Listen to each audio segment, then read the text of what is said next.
What is going on, everybody? Welcome back to the channel. Welcome back to another Detroit Lions talk with me, your, I guess, at least average host, right or wrong. We're back with another stream. This is the sixth Lions talk we've been doing, and I am very excited to get into it. And as people start rolling in, there's nobody here just yet, but as people start to roll in, we'll obviously get the stream underway. But as people begin to roll in, as people start finding the stream, as people start joining in and getting over to the stream, I guess I wanted to start with this today because the Detroit Lions has come out that they have finalized their coaching staff, right? They've hired everybody they're going to hire. They have all their coaches, they have all their people together, and they are going to go forward with this particular coaching staff. Now, I wanted to kind of just start as people come in, as people start to comment about stuff. I wanted to kind of start with this. Obviously, the whole Dan Campbell thing. I really like Dan Campbell. We got our first comment of the day from Nate Thompson. Do you think the Lions could draft a quarterback? I think the Lions could draft a quarterback. I don't think that's out of the realm of possibility. But I don't think I don't think it should necessarily be their first. I don't think it should necessarily be their first pick. One part for you says, "Dang, wish we can add on Comer." I don't know what that means. I'm sorry. But starting with Dan Campbell, Dan, the man, the dude, whatever people are calling him. I like the hire. I think Dan Campbell's put together a very solid coaching staff. Dan Campbell, very fiery guy, very anti Matt Patricia kind of a guy. I really like him so far. I obviously haven't seen him on the field. I haven't seen how he runs drills. I haven't seen how he works through training camp. I haven't seen, how he and Brad Holmes are going to build the team. But I do like him so far. I like his fire. I like his passion. From what he's saying, he seems like a smart guy. From what he is saying, he seems like he knows what he's doing. He seems like a smart coach. Seems like he's going to put the right people in the right positions. So from that standpoint, I really do like Dan Campbell as the new head coach. Would I still prefer Robert Saleh?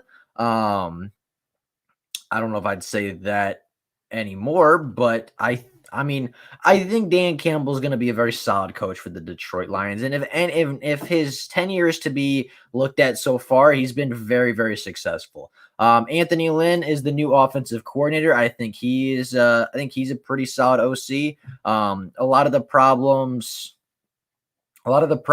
that he had in LA really had to do more with team management, had really more to do with things that he's not going to have to deal with as a head coach, right? I mean, a lot of his stuff, there was some injury concerns, there was some roster concerns. It was not the greatest of situations for him, and he did not handle that situation the greatest. So I don't think he's necessarily the greatest head coach, but I do think that Anthony Lynn is going to be a great offensive coordinator. I think he's a good offensive mind. He dials up and schemes up a lot of really good rushing attacks, a lot of really good rushing schemes. So I think him and DeAndre Swift and the addition of Deuce Staley is going to be really big. And I think it's going to help DeAndre Swift and Kerryon Johnson take huge steps forward next season.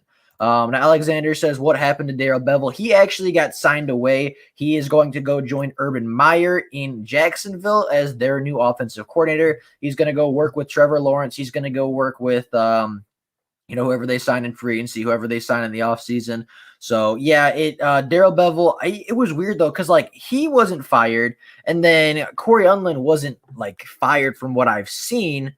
But then at the same time, we hired new people, so I would assume they got fired, but it never really broke news. So if you're wondering what happened to Darrell Bevell and Corey Unlin, I guess they were both fired, but we have new offensive and defensive coordinators now at this point. What's going on, Looney Tune? How you doing today? How are we doing today? Looking at some of the other coaches, Mark Brunell, I think, is going to be solid. I think he's going to be fine.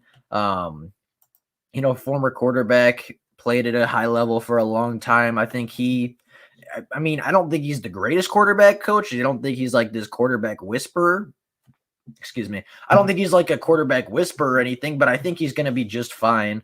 You can call me Funks as what's good. Bevel is in Jacksonville. Yep. Bevel went to Jacksonville to go work with Urban and Trevor Lawrence. So, Trevor Lawrence, assuming they actually take him at the number 1 overall spot. So yeah, Bevel's gone, which kind of sucks. I kind of liked Bevel, but at the same time, like Darrell Bevel would call up something amazing, and then literally 3 plays later would do the most frustrating thing in the world. And it was just so back and forth, back and forth, back and forth. Um, you know, man, it's tough. It was so frustrating and so polarizing because it just he would have such a great game or like a couple really good play calls in a row, and then Darrell Bevel would just backtrack and take all of that away. Like it was super, super frustrating. Hank Fairley is staying as our offensive lines coach. I really, really like him.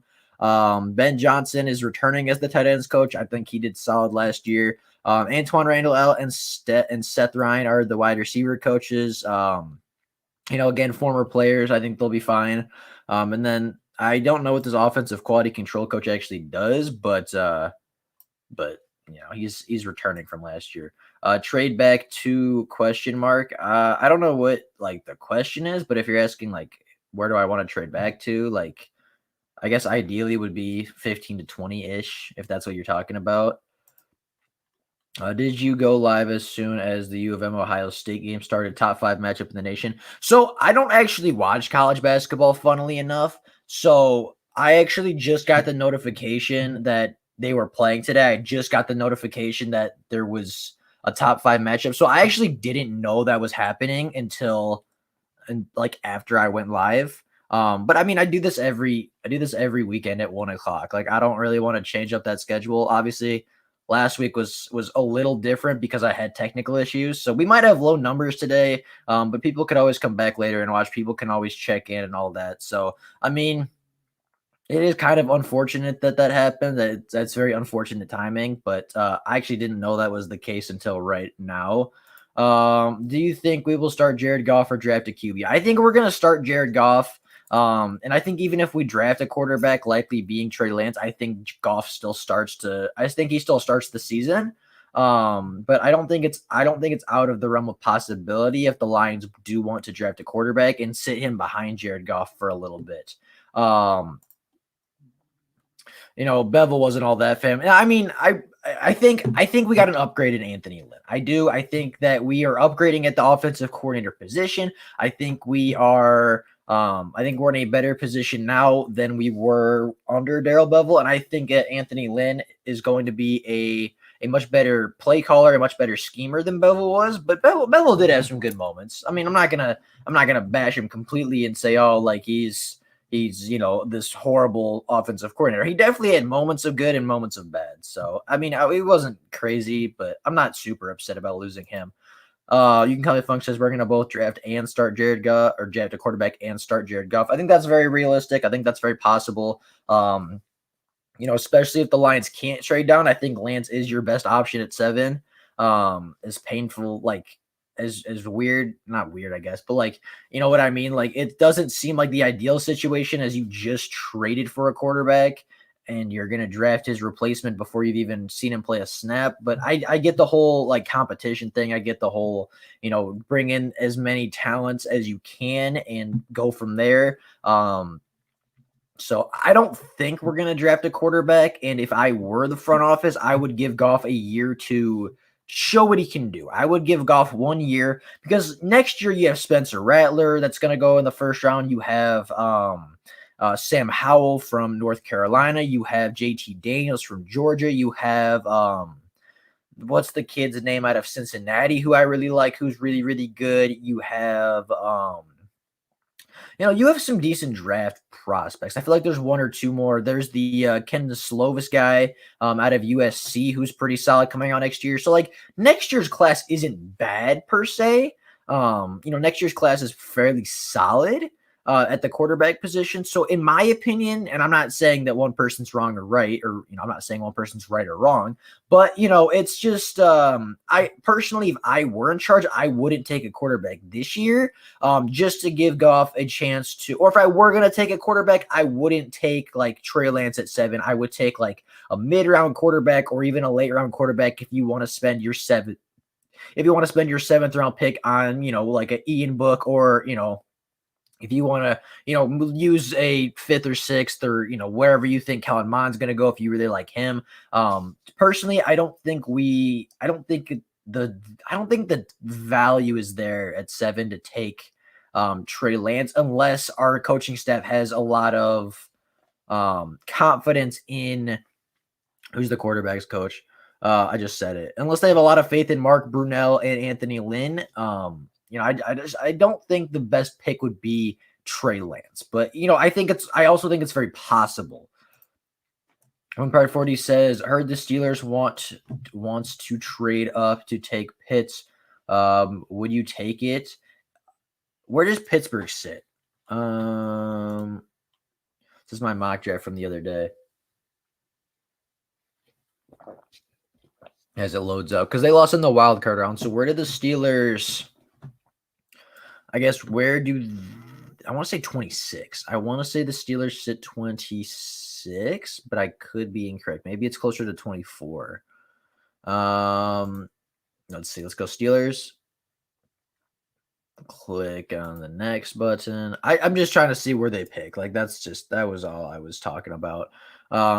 If we were to trade down with the Steelers, it depends. Like for the right price, I would totally take it.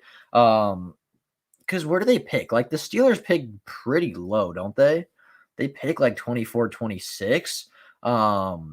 So I think for the right price, and I think for like if we get good picks surrounding it, if we get like another first, or if we get a good second or 2 seconds, or like it depends on what comes with that first pick. You know what I mean? But I wouldn't be mad necessarily trading down to the Steelers spot.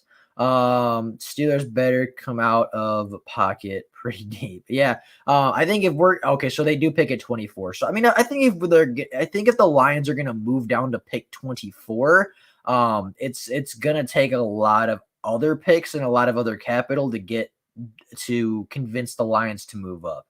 But I do think the Steelers are a pretty realistic trade option. If we trade Goff during any offseason, he will have a zero. If we trade Goff during any offseason, he has a $0 cap hit. Is that true? I guess I don't know how that works, because like the Rams are technically paying his dead cap, but if we were to trade him, would we pay dead cap on that, or would it still be the Rams paying dead? Like I don't know how that works. I do think it's really funny that the Jared Goff, when he was traded, set a record for the most dead cap in history, like to be paid. And a week later, Carson Wentz set the exact same record after he was traded, which is extremely funny. I didn't know that. That's solid to hear. That's some pretty good news. I say don't be surprised if we do draft a quarterback. Don't forget that Campbell said about the kind of QB he wants. Don't forget we also offer Stafford for Aaron Donald. That's true. That's very, very true. Again, I wouldn't be surprised necessarily if we do draft a quarterback. I just don't necessarily think that going a quarterback. I don't think Trey Lance is necessarily the greatest at number 7, just because it's a new coaching staff. We haven't seen them develop anybody yet. We haven't seen the way that they coach. We haven't seen the offensive system that they want to run. So until we see that, I think it's really, really tough to identify, who's the best fit for the system when we haven't seen the system in place at all, like on the field. You know what I mean? But I wouldn't be necessarily surprised if we do take a quarterback at 7. Exactly. And sit the kid for a year, then trade Goff for more capital. Like, I wouldn't necessarily be mad at that. Like, it is, as long as the Lions have a vision of where they want to go, I can't complain too much, because for so long they didn't have like that good of a vision for the future. So as long as they have a plan when they draft the quarterback, I'll find a positive in it. I think there's a positive way to look at it from both ways. Maybe a player out of Pittsburgh. I mean, like, if Pittsburgh's trying to like offer up TJ Watt, or if they're trying to offer up like Minka Fitzpatrick, or who else is up there? Low key, like Pittsburgh's not that, like, they're good, But like if you look at their roster, like how many players from Pittsburgh do you actually want on this team? Like TJ, obviously, Minka, I think is a good shout. I think Devin Bush is a good shout too. But outside of that, like their corners aren't that good. Their front line outside of TJ Watt, like Bud Dupree, but Bud Dupree is he's a free agent this year. Like I get what you're saying with the player, but I don't know how many players are even I want from Pittsburgh, and all the players that I would want, like all the players I would want, they're not going to give. So that tells me we weren't really seeking out a quarterback. And don't forget that rumor about Stafford saying no when we asked to groom the next quarterback, which is that's kind of BS. I mean, I get that's a rumor, right? I mean, that doesn't necessarily mean it's true or false.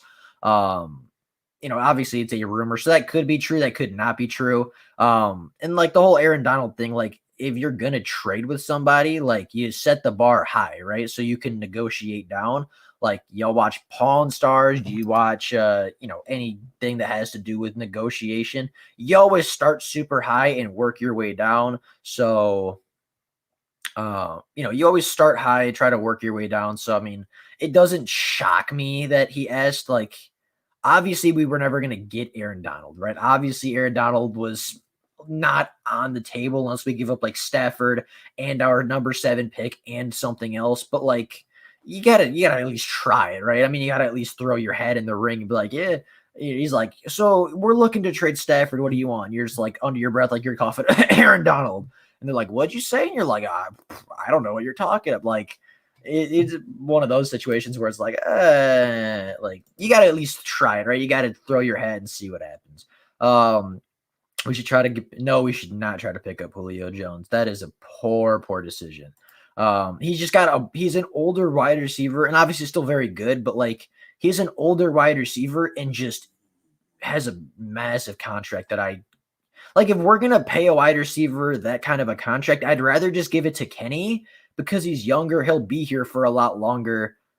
And I think we're getting not necessarily better production, but I think we're getting a similar caliber player for the rest of their careers. But we'd be getting Kenny for a longer period of time. So if we're going to get a wide receiver on a contract of that magnitude, I'd rather just pay Kenny than to get Julio Jones, in my opinion.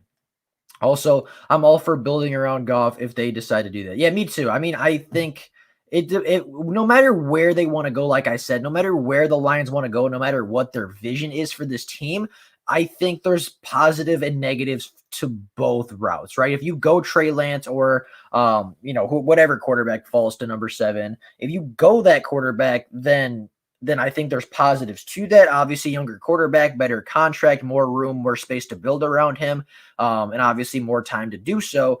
But if you want to go with Jared Goff, you get experience. You get a guy that's been in the NFL. You get a guy that's been a proven winner in the NFL. You know exactly what you're getting in Jared Goff with positives and negatives. Like I think there's positives and negatives, and I think there's pros and cons to both routes if the Lions want to go one way or the other.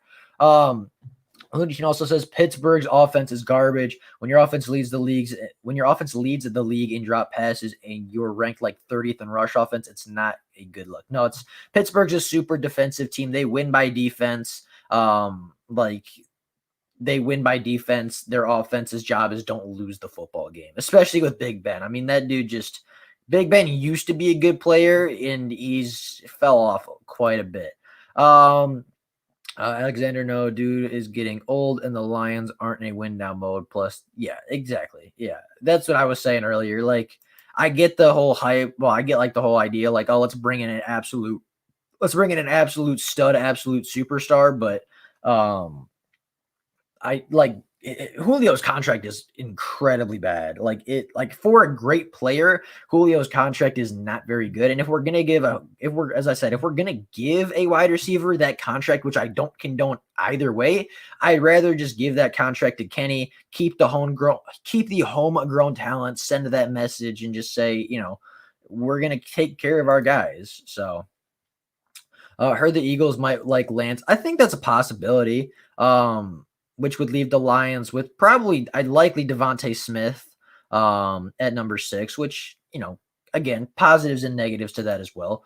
I heard the Eagles want everyone. I follow two Eagles guys, and one is huge on Hurts, and the other guy wants him gone. It's kind of funny. I mean, that's how we were with Stafford forever, though. Like Lions fans, like if you asked me, you asked me, I would have kept Stafford for 2 more years and groomed the next guy behind him. If you were to ask my good buddy Dr. Detroit, he would have said, get Stafford out of here 3-4 years ago. So it's, there's always going to be dispute among the fan base, especially surrounding the quarterback. There's already, arguments. There's already things surrounding the whole Jared Goff thing. So, I get it. I get the controversy, and quarterback controversy is nothing new to me here in Detroit. Nothing new to anybody.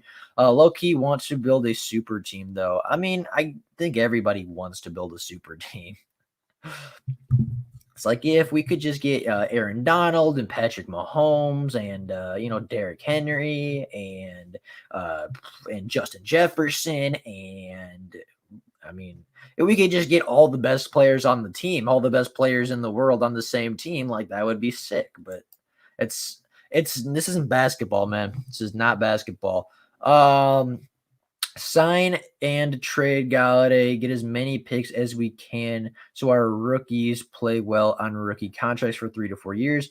Then we can fill holes in free agency later, 2-3 year. Yeah, I fully agree with that. I get the Kenny Galladay situation is a little strange because obviously I don't want to pay Kenny $19 million a year. I love Kenny, but that's excessive. I don't think a wide receiver should ever make that much money. But I do agree with you that it's a 2 to 3 year rebuild. I do fully agree with that. I do agree with getting as many picks as possible. So you can have as many rookies on rookie deals and save as much money and then fill the holes once you know what you have. So from that standpoint, I 100% agree with you, Dr. Detroit, for sure. Let's be for real. Lions fans are going to be mad no matter what we pick in our first round. Honestly, I look at it and Lions fans are going to be upset whether we get Smith, whether we get Lance, whether we trade away, whether we stay at 7. It doesn't matter. You're never going to make everybody happy. It's no matter what profession, no matter what sport, no matter what level, it's impossible to make everybody happy. Personally, for me, I like to always look at the positive side of things. Like if we get Trey Lance, you'll hear me all the time, the whole time until he starts, about his potential, about his ability, about his arm strength, about his arm talent. If we draft Devontae Smith, you'll hear me mention him win the Heisman 10, 15 times in the offseason. I try to look at everything from this Lions team from a positive lens.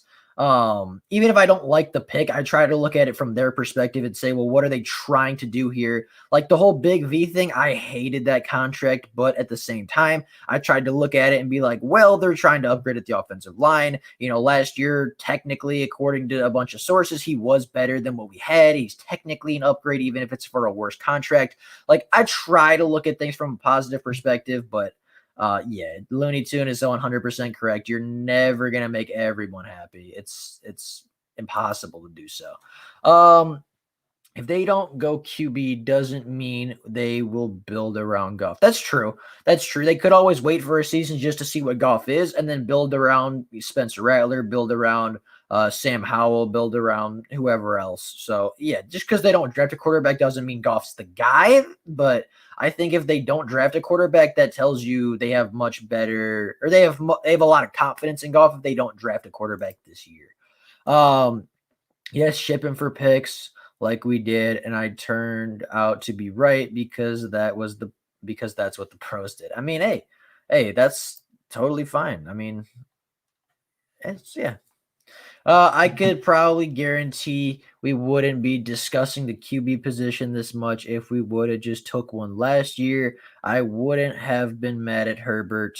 But now we took a cornerback. I mean, I get, and I talked about this before, I'm sure. I get the whole hindsight's 2020. We should have taken the offensive rookie of the year. We should have taken Justin Herbert, this and that. The Lions they were not in a position where they could realistically take a quarterback. The Lions weren't trying to rebuild last year. They were trying to save their jobs. Patricia and Quinn were trying to save their jobs, and they took the position and the player they thought would help them win now. Now, they ended up screwing that up as well, as I very much think Simmons would have been the better pick, regardless of if you're trying to rebuild or if you're trying to win now. But I mean, hindsight's 2020, so it's easy to say like, oh, we should have taken Herbert. Oh, we should have taken who else? Like, it's easy to say, oh, we should have taken Justin Jefferson at 3 because he far outperformed everybody else in this class. Like, it's easy to say that, but at the end of the day, it wasn't even really feasible. It wasn't realistic that the Lions took a quarterback at 3 last year. And personally, I didn't like. Well, I liked Herbert, but I wasn't super high on him just because. I actually kind of like Trey Lance. His highs were incredibly high in college, but his lows just looked not good. Not good at all. But I'm all for what Luke G said. It doesn't matter when they pick. They just have to get the pick right. That's super true. At the end of the day, if you get the pick right, I'm not gonna complain. If the Lions stay at 7 and they pick Jalen Waddle, and Jalen Waddle turns out to be a great wide receiver, I'm not gonna complain about it. If Jeff Okudah turns out, to be a great cornerback, if Aaron Glenn, if Aubrey Pleasant can really help him develop and get into a good position, or like Luke suggested many times, if they move him to safety and he starts performing, if he turns out to be a good player for this team, I'm never gonna complain about the pick, right? So, do you think the Lions could trade up for a quarterback? I do not. I don't see that as a possibility. I don't see us trading up, mostly because I don't see a good trade partner that gets us a better quarterback, right? Lawrence likely goes 1. There's been reports that, some certain teams have Zach Wilson ahead of him. Some reports have Zach Wilson, teams have Zach Wilson ahead of Trevor Lawrence, which, I don't think is true. I think that's just Miami. I think that's just, New York trying to throw out some news and trying to, get better trade offers. But, likely Lawrence goes at 1. I think likely even get maybe Wilson going at 2, like I had in my first 6 mock picks. And at that point, you're left with Justin Fields or Trey Lance. And from that standpoint, you have Atlanta that's probably going to take a quarterback. They're probably going to take Justin Fields, bring him back to Georgia. And I don't think it's going to be worth trading up for Justin Fields. I wouldn't say for a fact that Lance is going to be there, but I think it's pretty likely that Lance is going to be sitting at that 7th overall pick. And while I think Justin Fields is better than Trey Lance, I don't think they're that far apart as prospects. I think they have very similar problems. I think they have very similar pros and cons, and I actually think that Trey Lance is a higher ceiling than Justin Fields, even if Justin Fields might have a little bit higher of a floor as they enter the NFL together. So I don't see us trading up just because I don't think it'll be worth it in the long run. Plus, this is a rebuild, right? I mean, you're trying to get as many players and as many picks as possible for your rebuild. It was do or die for Quinn Trisha. They were not going to draft a QB in 2020. Yeah, that's what I've been saying. And people always tell me like, oh, we should have drafted a quarterback. We should have drafted Herbert. It wasn't realistic at the time. At this point, I'm good with all the trades that will get us out the team. This team we have now, I'd like to see a fresh restart. I think that's what we're gonna see. I do. The Lions should draft Trey Lance. I mean, I'll be happy and mad. I'll look at it from both perspectives. I think there's a 15% chance. I think that's probably fair. I think 15% is probably a realistic number. Franchise Kenny Galladay, draft a quarterback. I'm not franchising Kenny unless I'm trading him. I love Kenny Galladay. Kenny Galladay is my favorite wide receiver in the entire NFL. He's top 3 Lion on the team right now. That he's my top 3 favorite Lion on the team. I love Kenny, but I'm not paying a wide receiver. I don't care if you're Kenny Galladay. I don't care if you're Devontae Adams. I don't care if you're Megatron Johnson or Jerry Rice. You can't give a wide receiver $20 million a year. That's quarterback money. That's not feasible. That's not how you run a successful organization. No one was talking about taking Herbert, and the QB they wanted to look not so much. Yeah, very true. Everybody was saying we should take Tua. I've never been that high on Tua. I liked Tua at college. I thought he was a great college quarterback. I never thought he would be all that in the NFL. Truthfully, I got the hype. I understood where the hype came from. I never jumped on the Tua bandwagon personally. And it turns out I was right. Trade up for Zach Wilson, that would take way too much capital. My least favorite hire was Phipp. I'd say my least favorite hire was Phipp, but I'm not mad at the Dave Phipp thing. Like, Philadelphia under Dave Phipp did have some solid special teams performances. Like, I'm not mad at the pick necessarily. I don't think it's like the biggest, flashiest name that we could have seen, but I also don't think it's necessarily a bad hire either. But I'm with you. I think my least favorite hire is probably Dave Phipp. I wouldn't be mad if we franchise tag Kenny Galladay and drafted Devontae Smith to pair him with Galladay. I mean, that's just a lot of money to put into a wide receiver, though. And that's my thing is like, I love Kenny. I really, really do. But $20 million is a lot of money to pay anybody. And especially to pay a wide receiver, a position where you can get a lot of really good wide receivers in the NFL. I mean, even fourth, fifth round, you can still get a great wide receiver out of it. Like Kenny is from the third round. I just don't see I think the cons outweigh the pros when you're talking about franchise tagging Kenny Galladay.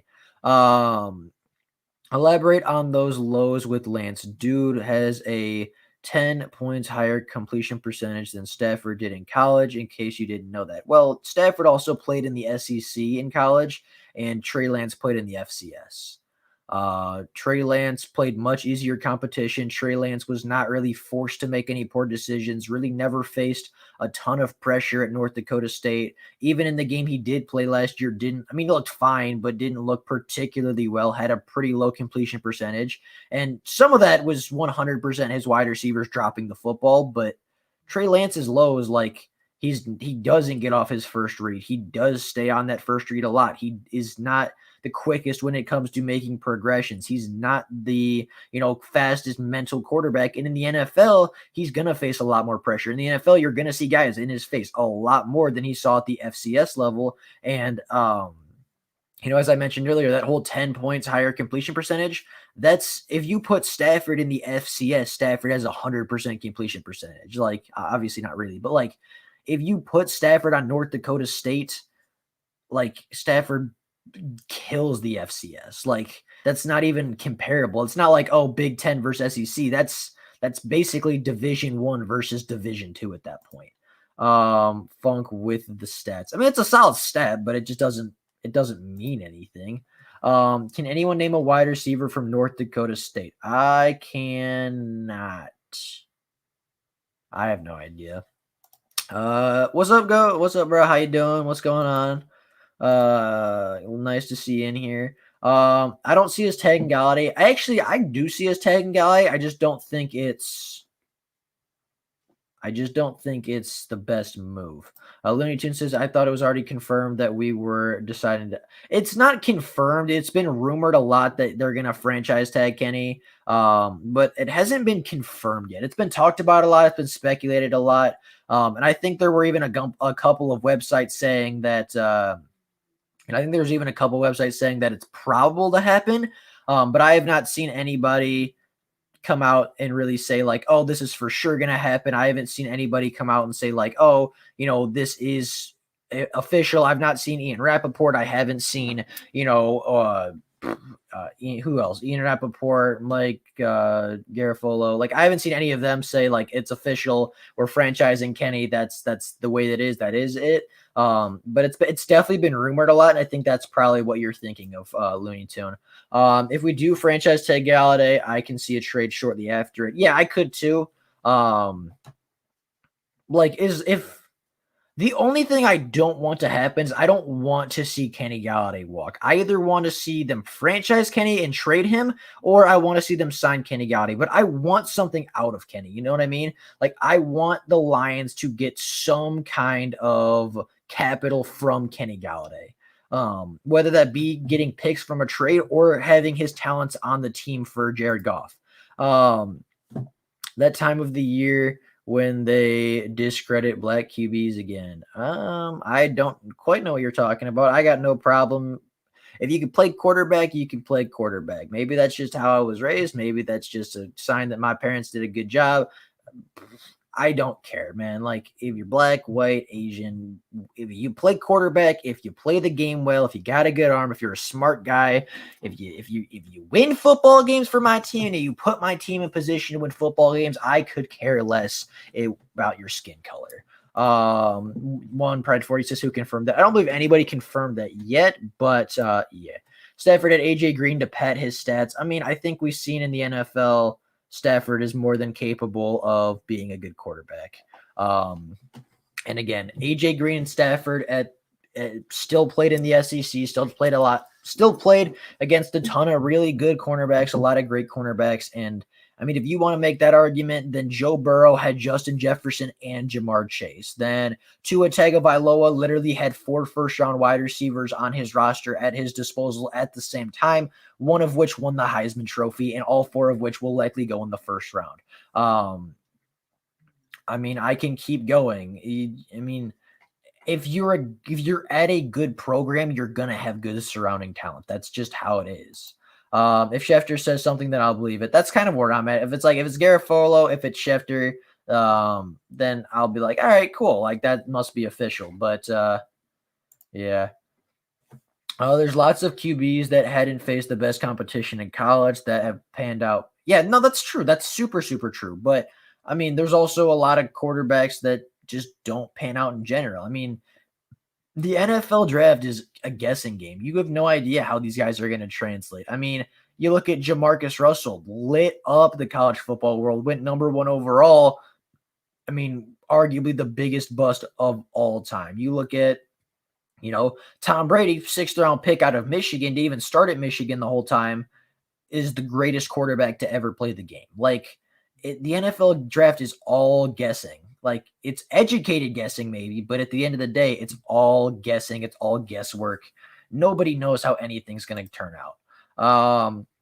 I love how people talk about the competition, but overlook the fact that his team is on the same level of his competition and he dominated, which is what he should do if he's a good. That's very true. That's very, very true. That whole competition thing, my whole point with the competition thing is like, he's going to face bigger, faster corners and safeties in the NFL that are going to be able to cover a lot more ground. And some of the throws that he made at the college level are not going to be that open at the NFL level. Some of the overthrows that he had in college are going to be interceptions in the NFL because they're bigger, faster, stronger secondary players. Some of his, even some of the throws, like if you go back and watch that Central Arkansas game, some of the throws that he missed were wide open. Those are never going to be wide open in the NFL unless you have a bust in coverage, which happens maybe once a game at the NFL level, like unless you're playing the Lions.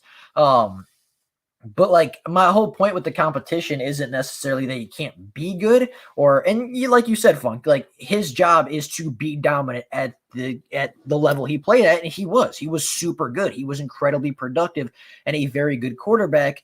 But, from what I did see out of him, and it's not bad. And if I sound like I'm really talking down, if it sounds like I'm really talking down this prospect, I'm not. I do like Trey Lance as a prospect. I do like him as a prodigy, and I do like him as a quarterback. But like you said, he was supposed to dominate at that level, and he did so. So how are you going to complain? My only point with the whole competition thing is when he gets to the NFL, they're going to be bigger, faster, stronger players, and it's going to be a much bigger jump in competition from what he sees based versus what maybe Trevor Lawrence is going to see based off what, Justin Fields is going to see. The jump in competition is going to be much larger for Lance than it is going to be for the other quarterbacks. But that doesn't necessarily mean that he's going to be a bad quarterback or anything. That doesn't necessarily mean that I think he's going to be a bad quarterback or that he's going to tank it all in the NFL. Lions have too many overpaid second-hand players. So the trades and cuts will be interesting to watch. I think they best get the cap in line. Lions are going to need it to pay for future players. Yeah, that's super true. But the weird thing is, like, they held on to $13 million all season. They had $13 million just sitting there, not doing anything, just taking up space, taking up, the cap. Didn't spend that money at all. And now somehow, like, I get the cap went down, but like, now they don't have any money, which is really strange. Like, if you're in a win now mode, why not pay more players? Why not use that 13 million on a player or two to try to get better talent here? Like, that was the thing that I thought was incredibly strange. Is like, yeah, Quinn Trisha was trying to win now, but they also didn't use all their cap space that they could have used to get more players.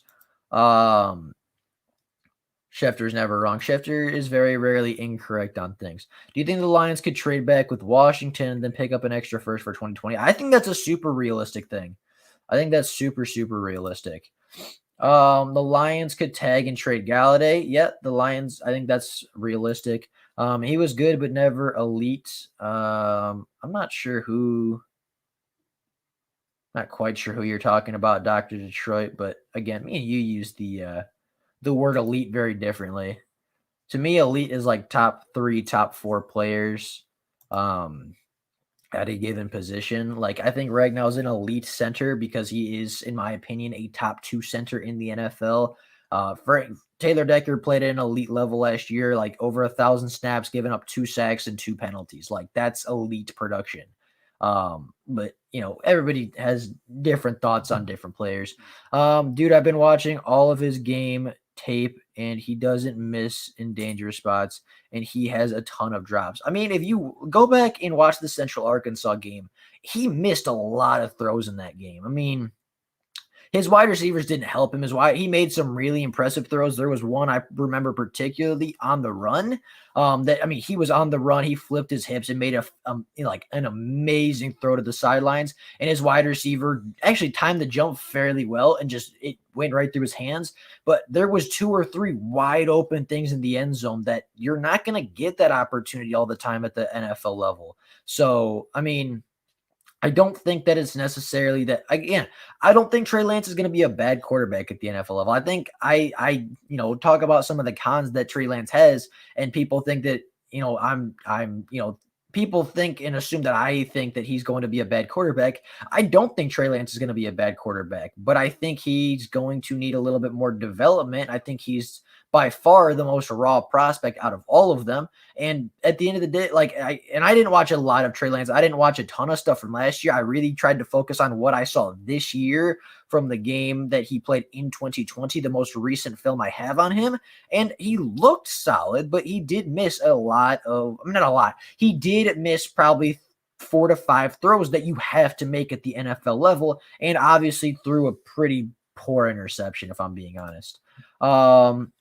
Franchise tags start coming out Tuesday. Yep. The 23rd of February is when you can start franchise tagging players. Hating on the black QB. So, I mean, it has nothing to do with Justin Fields is a black quarterback. Like, I love Justin Fields. It has nothing to do with the race at all. I genuinely could not care less what the color of your skin is as long as you can play good quarterback. We have 12 million rollover. Is that true? I guess I don't know the exact numbers. But I thought it was a little lower than that because I thought the cap went down or the cap floor went down. And they are future. It is, and they are the future pocket QB is getting left behind. That's true. Pocket passers are getting left behind a lot. That is super, super true. Could the Lions cut Chase Daniels? They could. But they would get super like minuscule cap back if they got anything back at all. Like I think it's like 100, 200,000. Like they could definitely cut him. It wouldn't be detrimental or anything to the Lions. They could totally cut him. But they wouldn't get a whole lot back other than just a roster spot where they can upgrade over Chase Daniels. So they could very easily cut him. Is it Tuesday? I knew it was soon. Wasn't sure what the date was. If they keep Kenny, a transition tag would be smart, in my opinion. Yes, the transition tag, all of that, the franchise tags, all of that, you can actually, or NFL teams can start doing so on Tuesday, the 23rd of February is what I just saw before coming on the stream. So yes, it is Tuesday. It is super soon. So we should actually be getting quite a bit of Lions news to come out. We should be getting, we should know relatively soon whether we're going to transition tag or franchise tag Kenny. The Lions need to pick up Allen Robinson if Kenny leaves. I mean, I want the Lions to pick up Allen Robinson. I love Allen Robinson, obviously Detroit kid. If I love Allen Robinson. I think he's a great wide receiver. I think he's going to try to go to a winner. I think he's going to try to go to somewhere that can realistically shoot for a Super Bowl next year. That's simply not Detroit. Do you think the Lions will be able to pick up Juju, Corey Davis, or Allen Robinson if Kenny Galladay leaves? Personally, I don't want Juju. I would love Allen Robinson, but I don't think that's super realistic. I think Corey Davis is realistic. I would really like if Corey Davis were to come to Detroit. I think he's a very good wide receiver. I think he's super, super solid, former top 5 pick. He's a Michigan kid as well, so he might want to come back and play for us. But I think out of all those guys, I think Corey Davis is the most likely, and I would not be bad. And then another guy I would look at too for a wide receiver is Curtis Samuel, because he's only 24 and the dude is just freakishly athletic. I mean, the dude is so good. If Trey Lance was white, like I would not, but okay. Again, it has nothing to do with a race of any kind. I thought the Bears were tagging Allen Robinson. I don't know for sure. But I'm fairly certain Allen Robinson does not want to be a Chicago Bear anymore. He's just saying he's not Stafford. I feel like he's Wentz 2.0. I mean, I think that's the comparison because they went to the same school. But I mean, Wentz has talent too. I mean, it's not like Wentz is completely a bad quarterback. He was a bad quarterback last year, but he also showed some good talent early in his years. Trey Lance is raw. Get rid of Goff.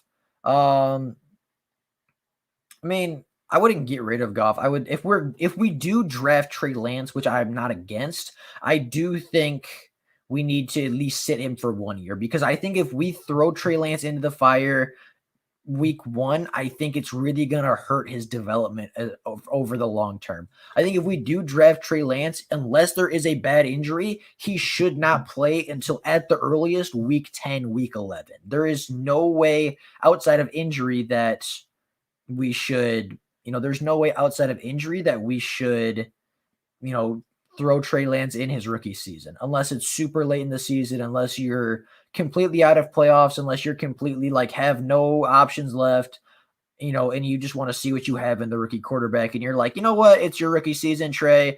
If you make a mistake, who cares? It doesn't matter at this point. We'll get over it. Nate says we need Trey Lance. I don't know if we need Trey Lance, but I think Trey Lance could, he definitely has the skills, and he definitely has the potential and the ceiling to be a super, just incredible quarterback. He has the skills to be a great quarterback. Who are we getting if we trade back? My top options if we trade back, I like Jeremiah Owusu-Koramoah. Actually, this was one thing I did want to mention. Last week, I kind of dogged on Koramoah a little bit because I obviously watched him. I watched a lot of Notre Dame games, and I didn't really see him pop up the screen like I said last week. I went back and I watched a lot of Koramoah's tape. The reason he doesn't pop off the screen is because teams don't test him. he's really solid. I really like him. If we could get him in the teens, Zaven Collins is another guy. If we could get him early second round, or if we trade back later into the first round, I would really love Zaven Collins. So I'd say probably those two. I like Christian Barmore a lot as well. I think he's going to be a really, really good defensive tackle. I think he's going to be a really good interior defensive lineman in the NFL. So, yeah. If we do trade back, those are my top three. It's probably JOK, Zaven Collins, and Christian Barmore. But Nick Bolton's a guy, too, you can take a look at. Who else? Azeez Ojulari. If you are late in the first round, Gregory Rousseau. If you're later in the first round, mid 20s ish, they will draft 2 wideouts. I do think the Lions draft 2 wide receivers. I had the Lions drafting 2 wide receivers in my first mock draft, so I do think that's pretty realistic of what's going to happen. Shut up with your. I think I'm just not gonna put B's comments on the screen anymore. I know it. Here's the thing. I don't care about skin color. I don't care what race a quarterback is. If a quarterback can throw the ball, if a quarterback's good, then they're good. I don't know if he's trying to get me to say something bad. I don't know if he's trying to get me in trouble. I don't care, man. I'm more worried about building and getting free agents, man. I think that's really solid. I think that's, a true statement. Obviously Detroit struggled for a while with free agents, but I think Dan Campbell's going to help with that. And obviously if the Lions start rebuilding the team right, if they start building this team right, then I think free agents are going to recognize that. And I think free agents are going to see that, and they're going to want to play with Dan Campbell, want to play with Aaron Glenn, who's a very hyped up defensive coordinator.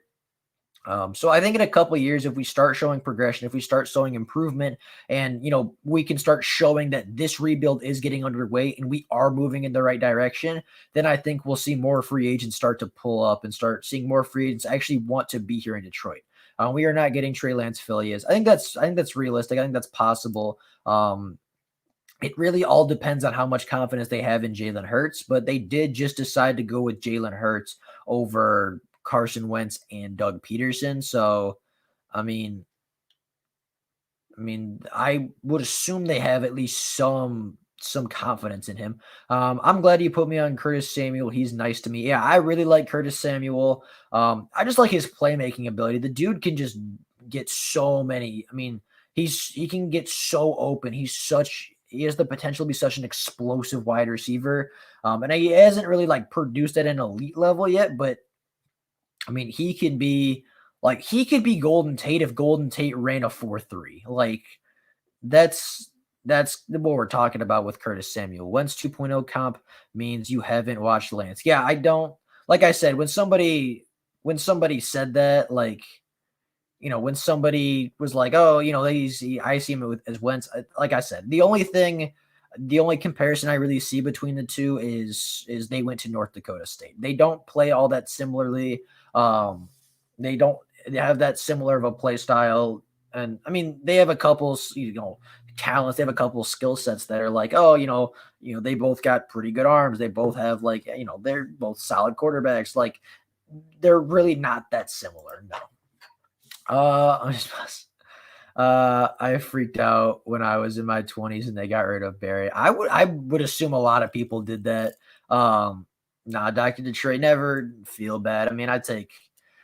I love the comments, man. I really don't care. I actually enjoy when people disagree with me, because then it's conversation, and then it's I enjoy when people disagree with me, because then I know people actually care enough to disagree. I know people are actually smart enough to form their own opinion. And if everybody on my YouTube channel was just yes, you're 100% correct all of the time, it wouldn't be any fun, man. It just wouldn't be. You mean the next 2 seasons, Ryder? Yeah, yes, I do. I think in the next couple of seasons, next year, I think we're going to show improve. I think this is what you're talking about anyway. I think next year we're going to show improvement. And then I think the 2022 offseason, we're going to get some free agents. I think we're going to get some hype around us because we're going to show improvement. We're going to have this new coach. And, I think we're going to have a lot of money to spend as well. Dr. Detroit, Who do you follow for Philly? I couldn't answer that because I'm not actually trade. Could he pay Rashad Bateman if we trade back? I would say Rashad Bateman. If I had to pick between the two, just because like it's funny because this is the thing with a Michigan pass rushers. This was the thing with Rashawn Gary too. Is like he has all the skills to be like an elite pass rusher, but just never put it all together at Michigan. And if you draft Kwity Paye, you're drafting him for the potential more so than what you're getting on day one. Whereas Rashad Bateman, I think, is a much more polished prospect. I don't follow anybody, but I have viewed a bunch. Fair enough. Let's see. There is a reason they moved to 6. Yeah, they moved to 6 because they suck. I mean, so do we. So it's not like I can talk a whole lot.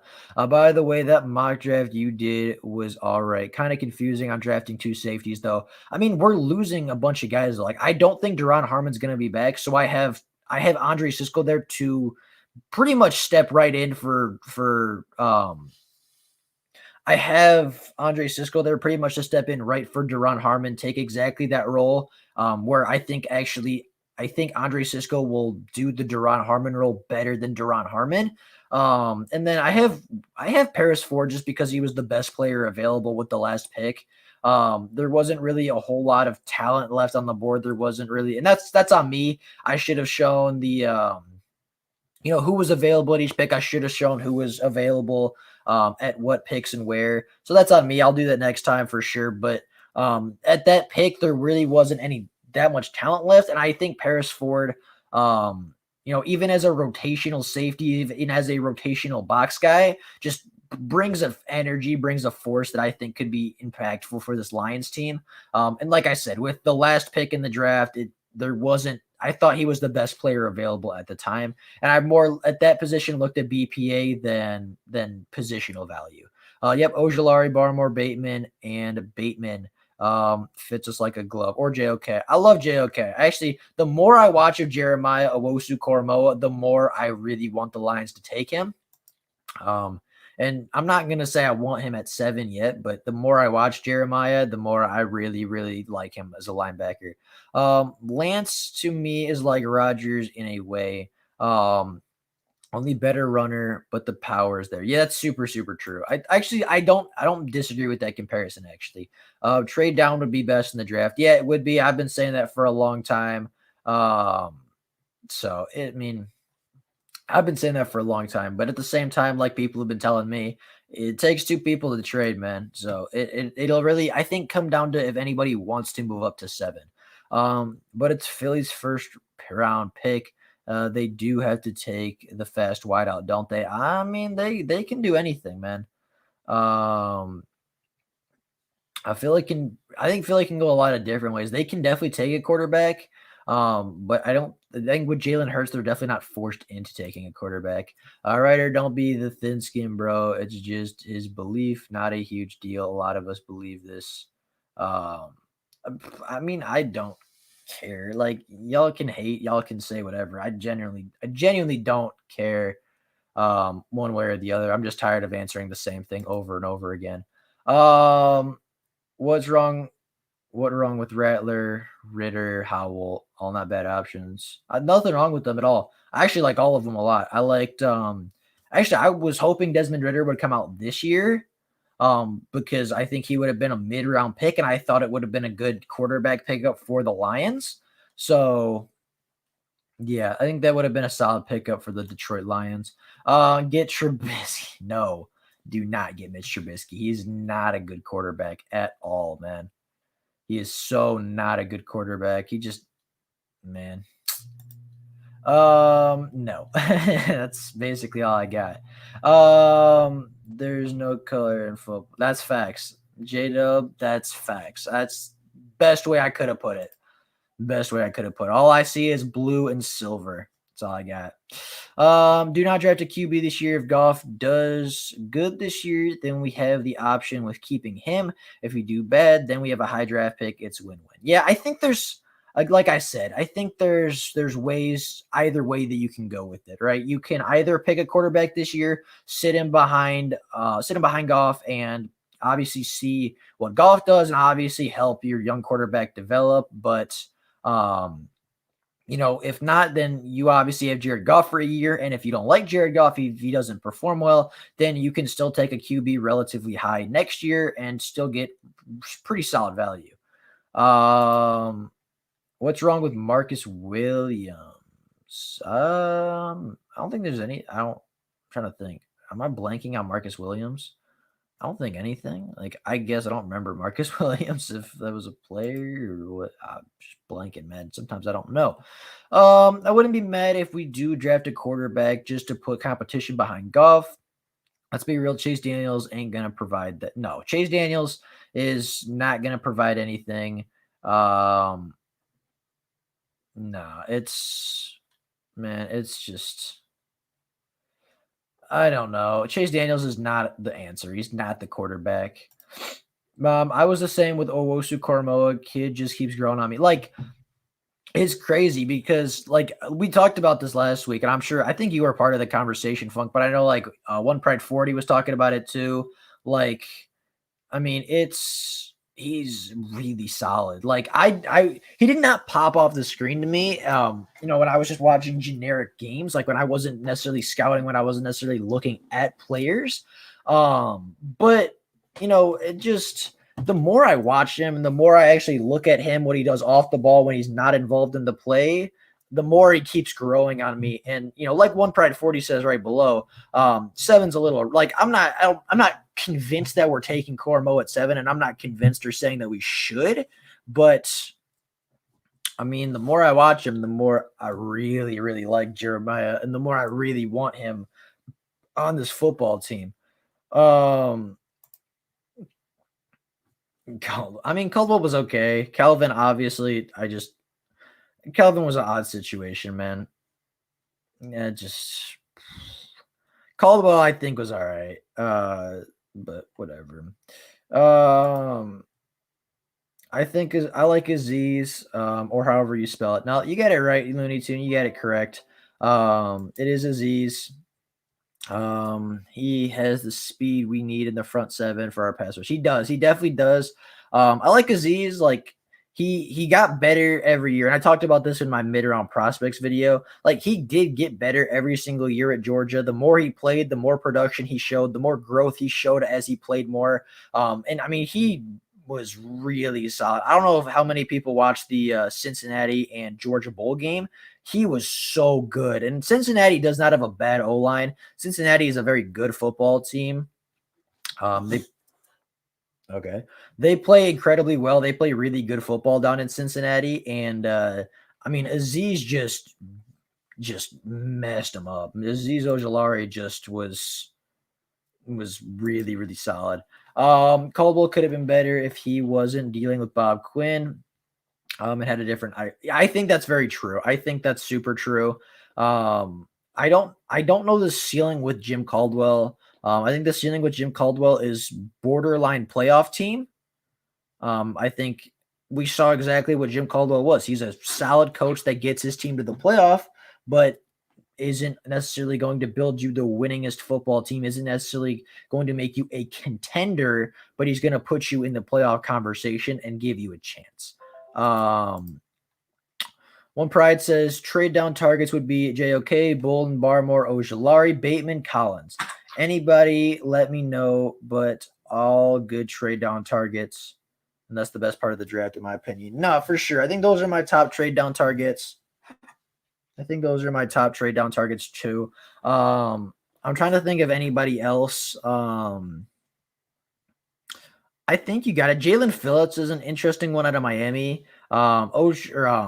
Gregory Rousseau's another one that I'm like, I think his potential is super, super high. And on Rousseau's best days, he's a top pass rusher, but he's super inconsistent. We talk about this a bunch too. Nolan Smith and Thibodeau or coming out next year. That's very, very true. Which I think is a reason we're probably not going to go defensive line super high, is because the next year's class of defensive linemen is super, super talented.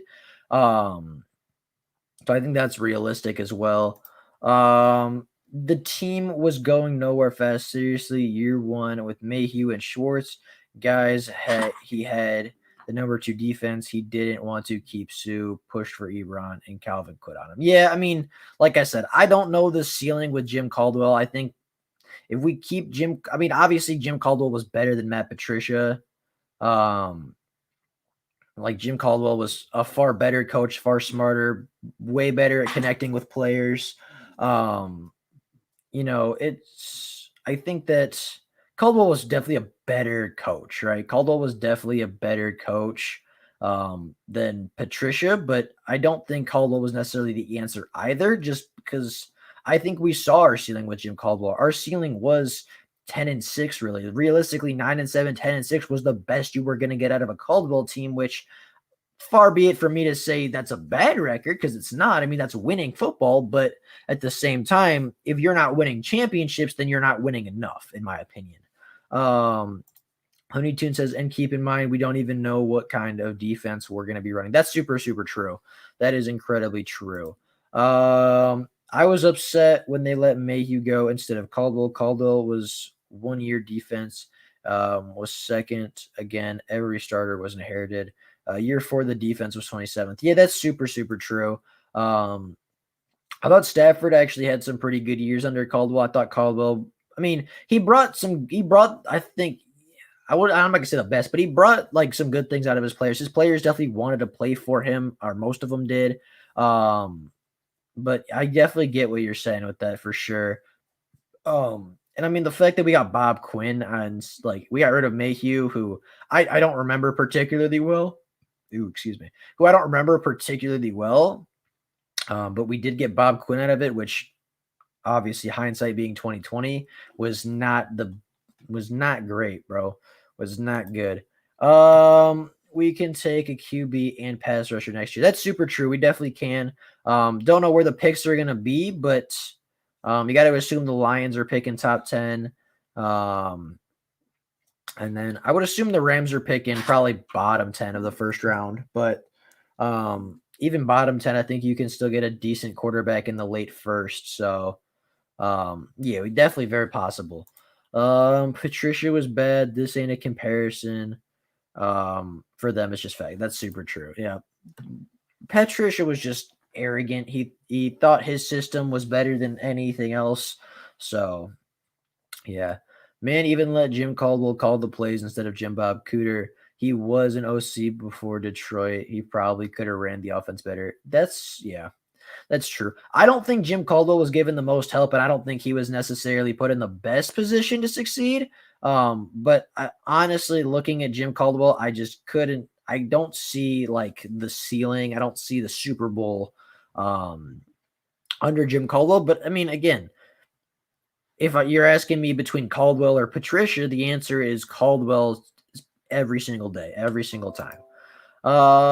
With Galladay most likely moving on, we should not sign a big wide receiver to get a compensatory pick.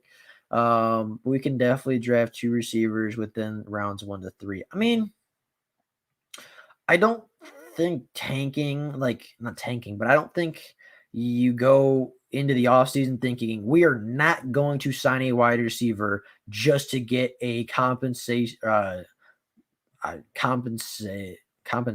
pick, whatever. I don't think you go into the offseason thinking, yeah, we are not going to sign a wide receiver just to get a potential draft pick. Like, I think if the right receiver is there, and he's willing to come to the team for the right price, you sign him. I don't get the whole idea of like, let's just not sign this guy because I want a complimentary pick. I'll bet you anything you want. Dude, I don't. Ugh. I'm here to talk football. And Nixon would be a good choice. Well, if that's true, but look who they hired. It's a great mix. Am I lost on something? Luke G is the Skip Bayless of the Detroit sports talk. Low key, that's funny. That's really, really funny. But I kind of get the comparison, dog. I kind of get the comparison. That's funny. He's the Skip Bayless. I mean, he definitely comes with some outlandish claims at times. Um, Nice diverse mix in the new team. They are building. Let's rally around and not be divided anymore. Honestly, like I think you're always going to see division just because that's everybody has a different opinion. But like, I mean, I don't know, man. Um, I just blocked the crying. Whoa. Um. So, alrighty. Um. Let's see. Where were we? I think I lost the spot. Skip Bayless. There we go. All right. Honestly, I don't think the Rams will be good next. I would assume next year. They're losing a lot of good coaches, and their best O line is a dinosaur. I mean, I think with Sean McVay, you're always gonna have a solid offense, and then with obviously Aaron Donald and Jalen Ramsey, it's hard to have a bad defense. But I I can see it both ways, right? Because I think with Stafford on that Rams team, you have a chance every week to win the football game. But I get what you're saying with the coaches leaving, with the aging team. How much better and how much more progression can that team actually get? And how much better can that team get as of right now?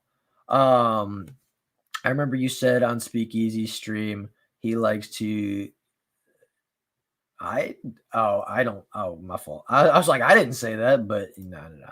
We're good. The NFL wants it to know loud and clear. They don't want the NBA model.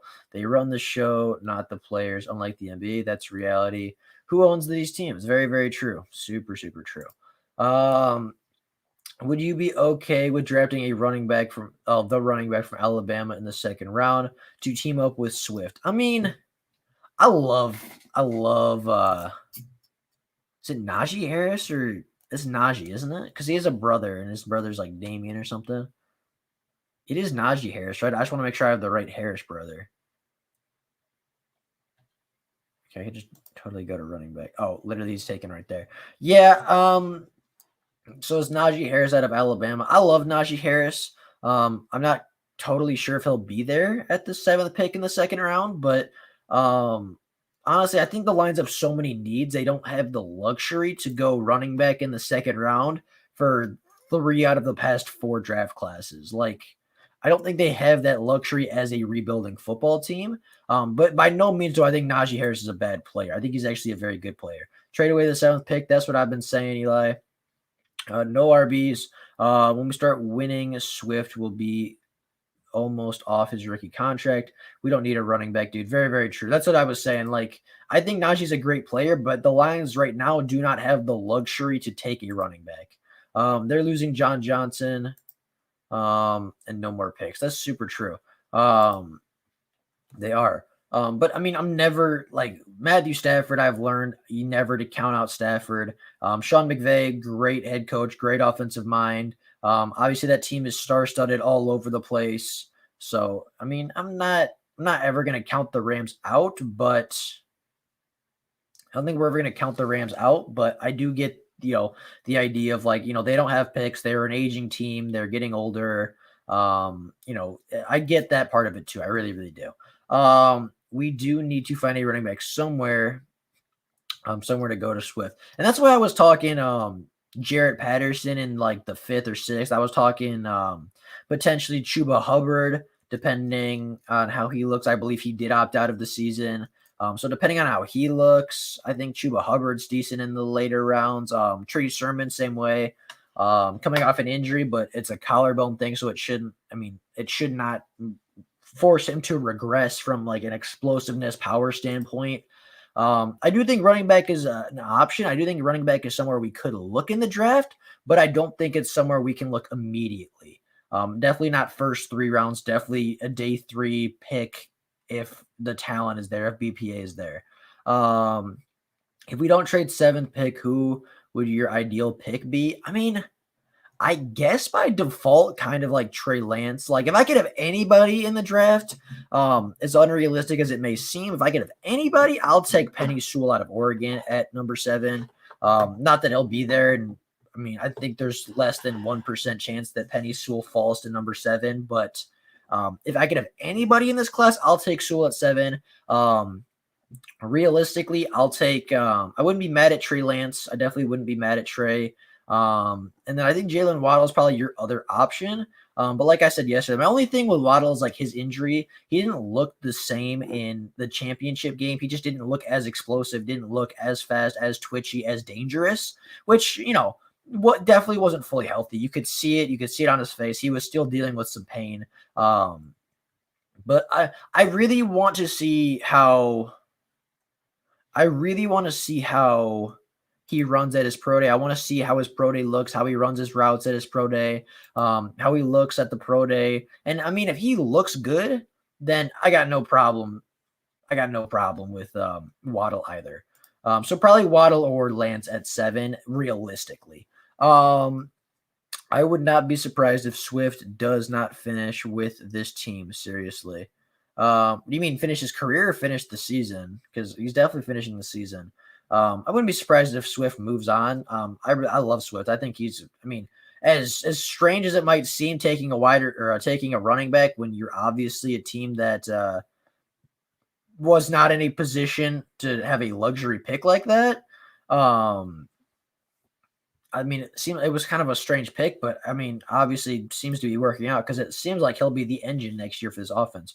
Running backs are a dime a dozen. Yeah, I mean, you can get a lot of good running backs. They're kind of like wide receivers where it's like you can get a lot of production out of running backs and wide receivers, even if they're not necessarily the most, talented players. Everybody at the NFL has the talent to be successful. Maybe carry on as Swift's running partner this year. They're looking to get one next year. Oh, and they look to get one next year. I could see that too. I think people kind of just forget about Kerryon Johnson. Like, I think I'm not going to say Kerryon's regression was like 100% Bevel's fault, but I think Bevel's system, the way he wanted to run Kerryon, I think didn't fit Kerryon's skill set the greatest. The Rams aren't ever winning a Super Bowl. Probably not, but they'll be a good team next year, I would assume. Dr. Trish says, yes, Funk, that could work. I think that's definitely an option. It wouldn't be because of Stafford either. I would assume you're talking about the whole Rams thing, not winning Super Bowl.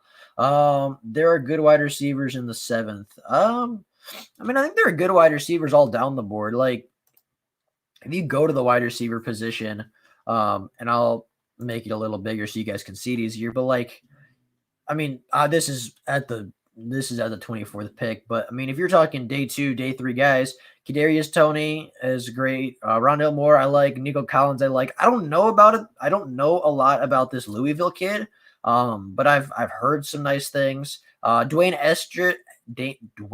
Eskridge, I really like, out of Western Michigan. Amon-Ra St. Brown is really solid. Elijah Moore is really, really good out of Ole Miss. Tylan Wallace, I really like. I had the Lions taking Wallace.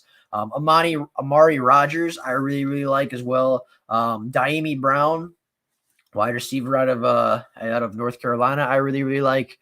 Seth Williams is a solid big body wide receiver out of Auburn, projected to go 127. Anthony Schwartz, 149th prospect. Shi Smith, I really, really liked at the Senior Bowl. I thought he looked good. Cornell Powell, 167 could be good. Let's see, you go down the board a little more. Those are kind of all the guys I know of right now. Unless there's somebody else. I don't see anybody, but there's some good wide receivers later in the draft. There's some solid guys out there. Lance has gone by 7. I don't think that's unrealistic, but I think it all has to do with how confident are the Eagles in Jalen Hurts, and I don't even think the Eagles can answer that right now. I think people are overrating the Rams. I don't think they are, because I think when you have Sean McVay as your head coach, Aaron Donald, Matthew Stafford, and Jalen Ramsey, along with obviously Cam Akers coming off a good rookie season, Cooper Kupp, and and Woods being his wide receiver, Gerald Everett being a good tight end. Like they're a good team. The Rams are a solid team. So I wouldn't doubt if the Rams are a top team next season. Me too, Pride. No wide receiver, build the Lions. That's how you gotta build in a rebuild. That's how I hope the Lions take. That's the course I hope the top. That is the course I hope the Lions take in real life. Is I hope they build up the Lions. I hope they get offensive line figured out, defensive line figured out. I hope they build it up in the trenches before they focus on the flashy players. Because if you look at a lot of good teams, that's where their success comes from. I mean, you look at the Super Bowl champions, you look at Tampa Bay, they have a fantastic offensive line, and they have they have I would say elite, but they have a top 3 front 7 in the NFL. They have a front 7, or they have a top 3 front 7, top 3 pass rush, top 3, obviously, like the whole front 7 unit is top 3 in the NFL, and they won a Super Bowl. You look at Baltimore, they had a real good front 7. They were a playoff team. You look at, a lot of good teams build up the trenches first and then work outwards, because if you don't have good trenches, you're never going to win football games. So from that standpoint, I 100% agree, Dr. Detroit. We need a wide receiver, Doc. We do, but that doesn't mean he has to go at 7. Zaven Collins, if we trade back, Zaven Collins is really solid as well. A front 7 player, a guy that can give you pass rush and coverage ability. I really like Zaven Collins a lot. I would like to sign wide receiver Reynolds from the Rams and draft Chase from. I would love to draft Jamar Chase at 7, but I don't think he'll be there personally. Waddle limped off the field in the playoff game. Yeah, Waddle, he did his best to play, and I actually respect him a lot for trying to play through that game. But you could tell he was far from 100%. He was probably 50, 60% at best in that college football game, in that national championship game. So, it doesn't shock me that he was limping. He was very clearly in a lot of pain because he was injured. He was playing on a broken ankle that, I would assume it wasn't super conditioned. I would assume it wasn't super strong yet. But he was trying to play in his last game of college football. So I respect him for playing, but at the same time, it's like how much, and I've talked about this before too. It's like, he didn't look very good during that game, but how much of that is just because he wasn't fully healthy yet? You know what I mean? So I don't take a whole lot of stock. Like if I broke my ankle and I had come back a couple months later before I was 100% fully healed, I'd probably be limping too.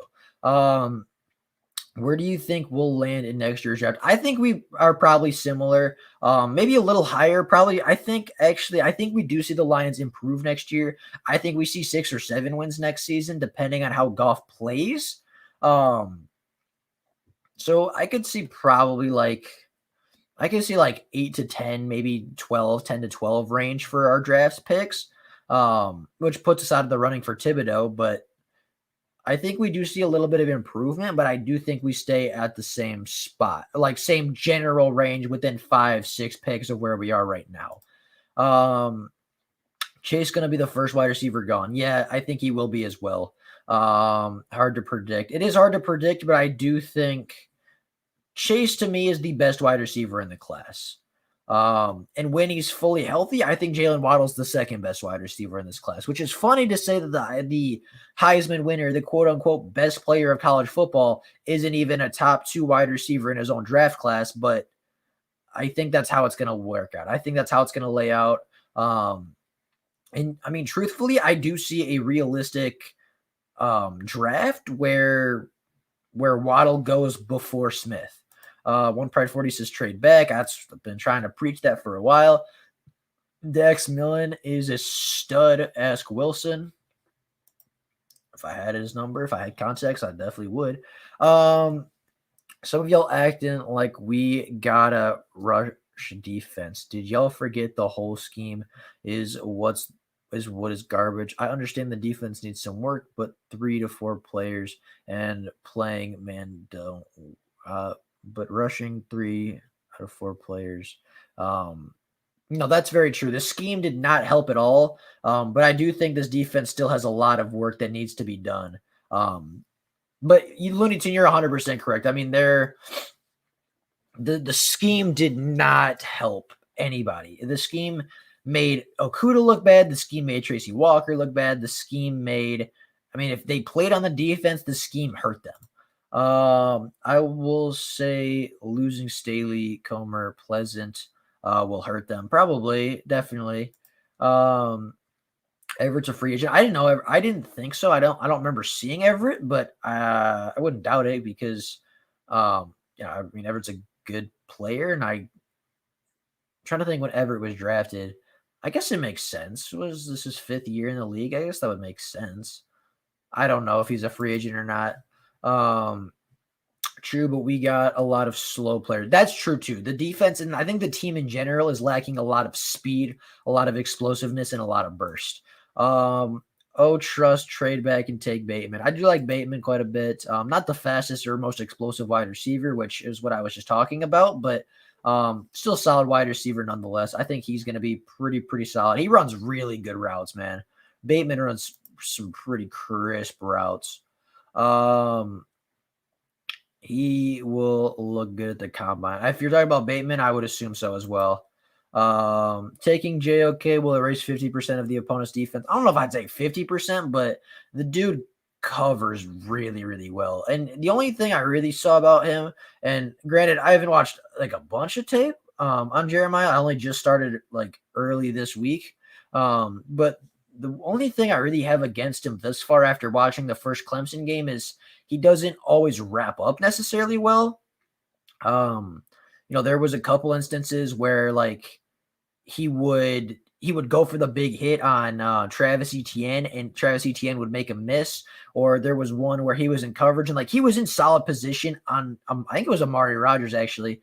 And I mean, he was in good coverage, but Amari Rodgers just slipped that past him. Like he does struggle to wrap up at times, Jerry Okada is, but I mean, the dude is just he covers extremely well. He's a super fast, super good coverage linebacker. And the one thing I actually noticed that I wasn't expecting to see is he actually sets the edge pretty solid. Like the first play of the first Clemson play, and then several other times through that first Clemson game, like he set the edge like pretty well.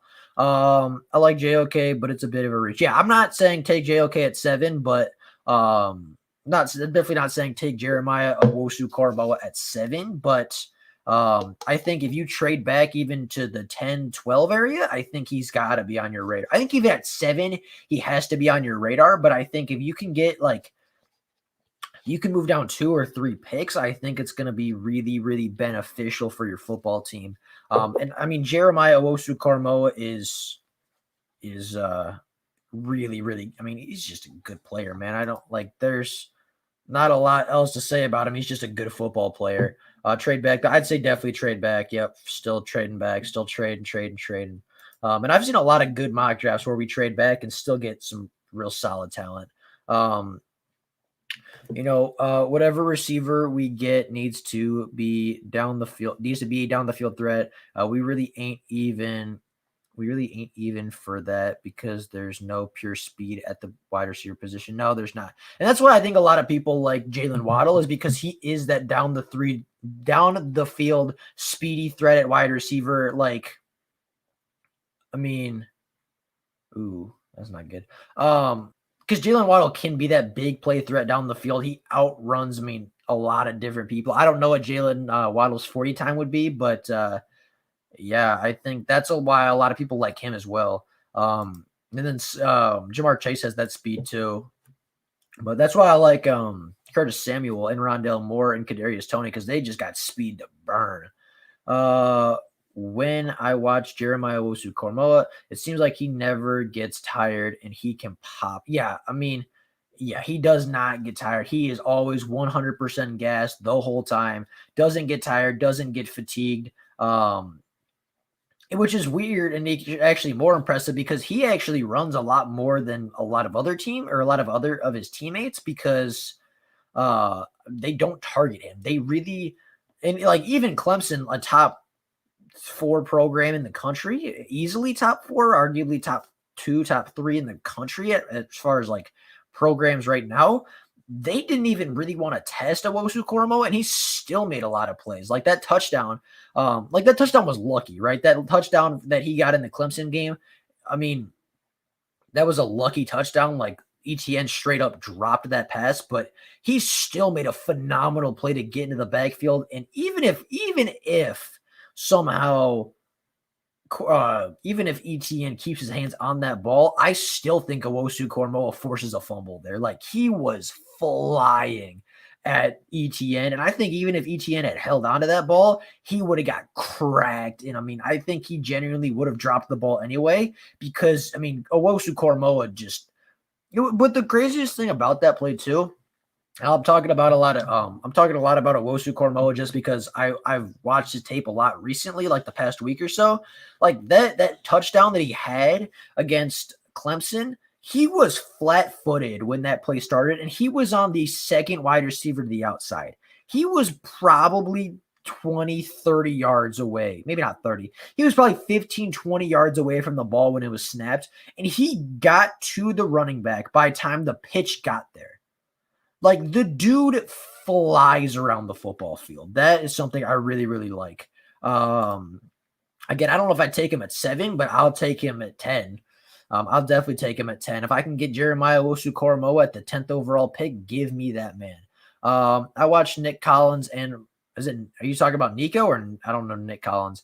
And Barmore or the stud DT from Iowa and a guard trade back and get a safety, a run stopper, and an edge setter. Yeah, I think that's definitely a route that the Lions can go.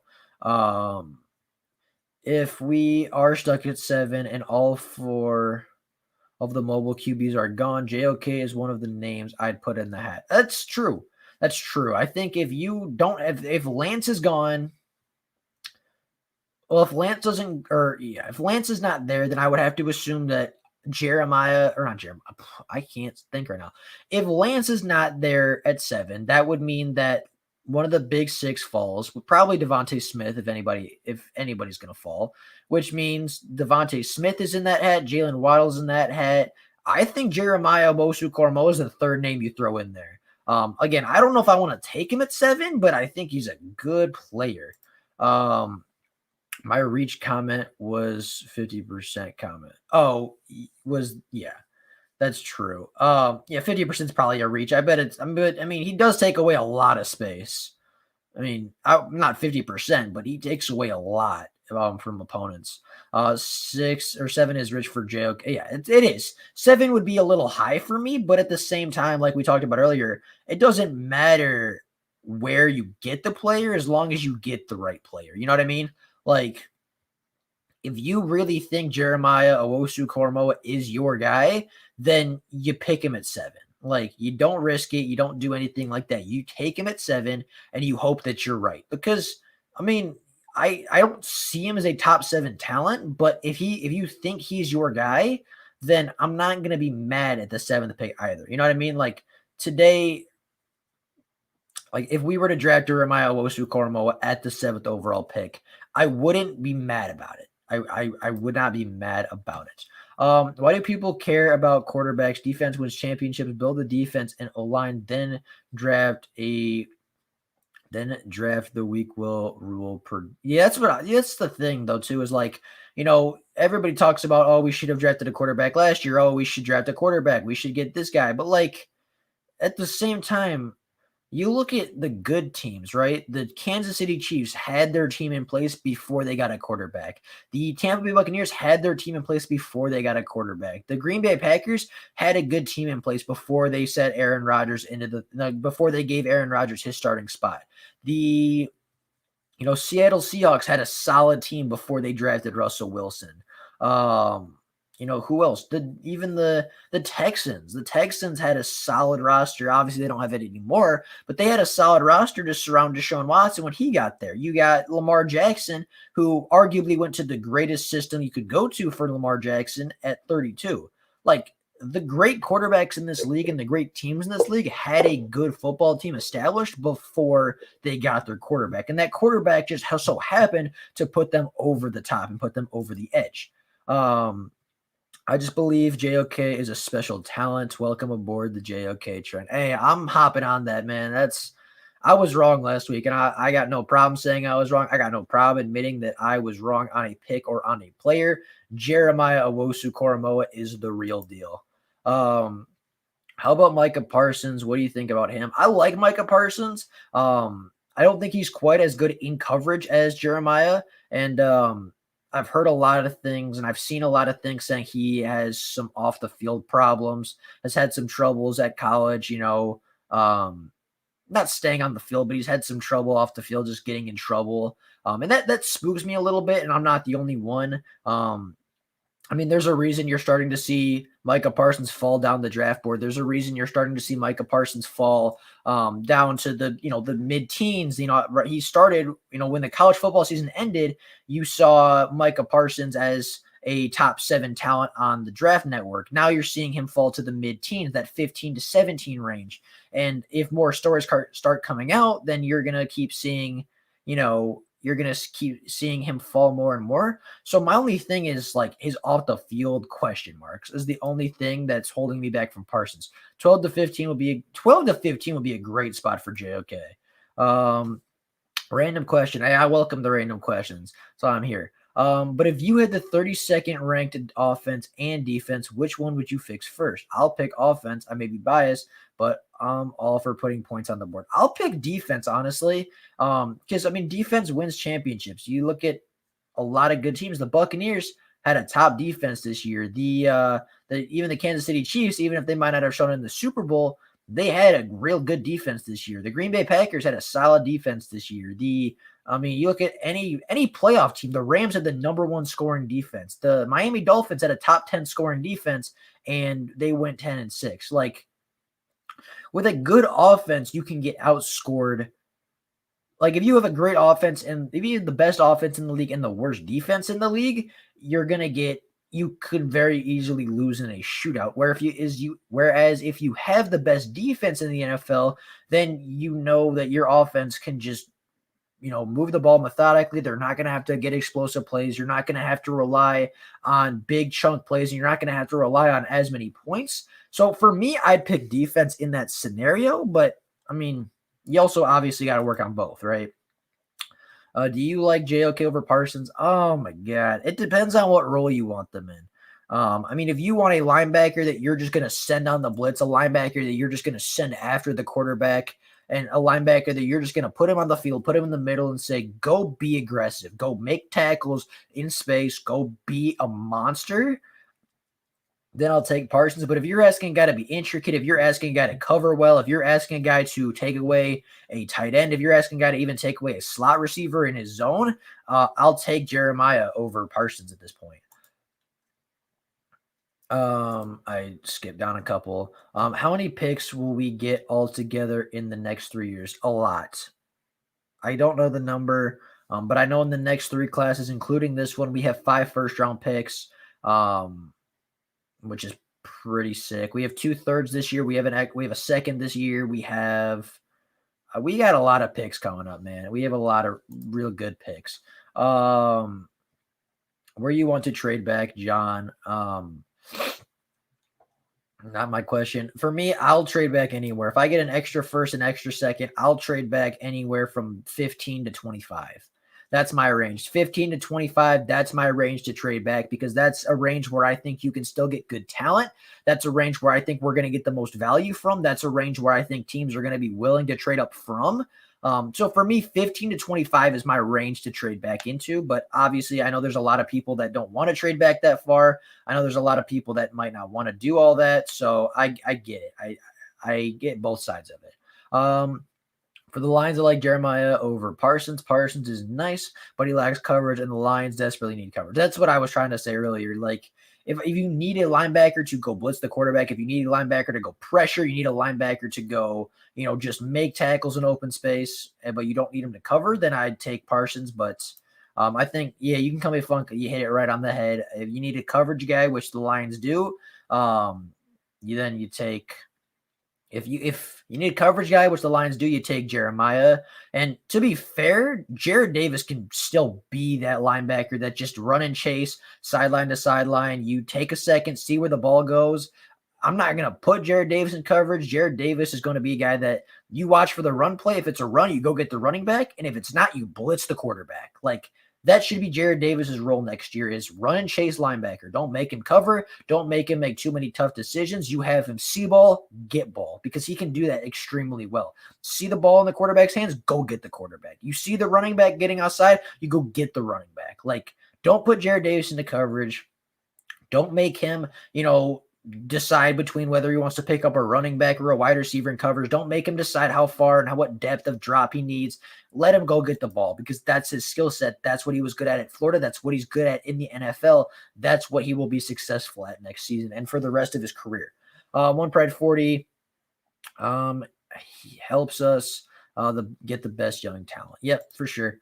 On the off the field issues, Dorsey is not afraid of the guys. It was a domestic abuse in college. That's true. That's a very fair point. That's fair. Dorsey doesn't, I'm sure Dorsey cares, but like Dorsey's willing to risk that. Dorsey's willing to take that risk for the potential reward. And more times than not, he's been pretty successful at it. Like if John Dorsey is okay taking a player, then I'm not going to stress about it too much because he's been right more often than not. Like even with some of the players that have had trouble in college, like if he takes them in the draft, they genuinely get better. They genuinely clean up their stuff and they genuinely get their stuff together by the time they're in the NFL. So, the off the field thing scares me, but it's not like an end all be all. Like there's still a range where, if Parsons falls to that range and you're sitting there, that Parsons is still a good value pick. Yeah, you pick those players in the late rounds. That's very true too. Very true as well.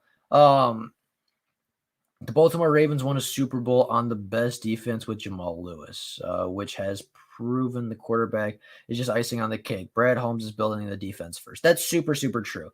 All right. I'm going to go grab water really quickly. I'm out of water. So I'll be back in like 2 minutes. I'll be right back. So yeah.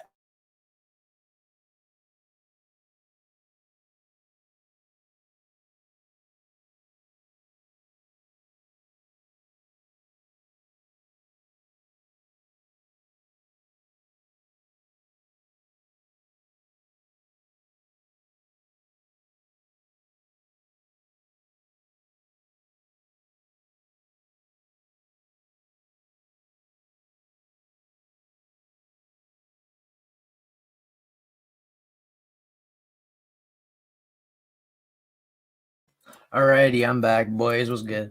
About the Baltimore Ravens comment, yeah, that's super, super true. And I think that's how you got to build your team. I think that's how you got to build your franchise. Bone Try 40 says JOK can blitz too. He definitely can blitz.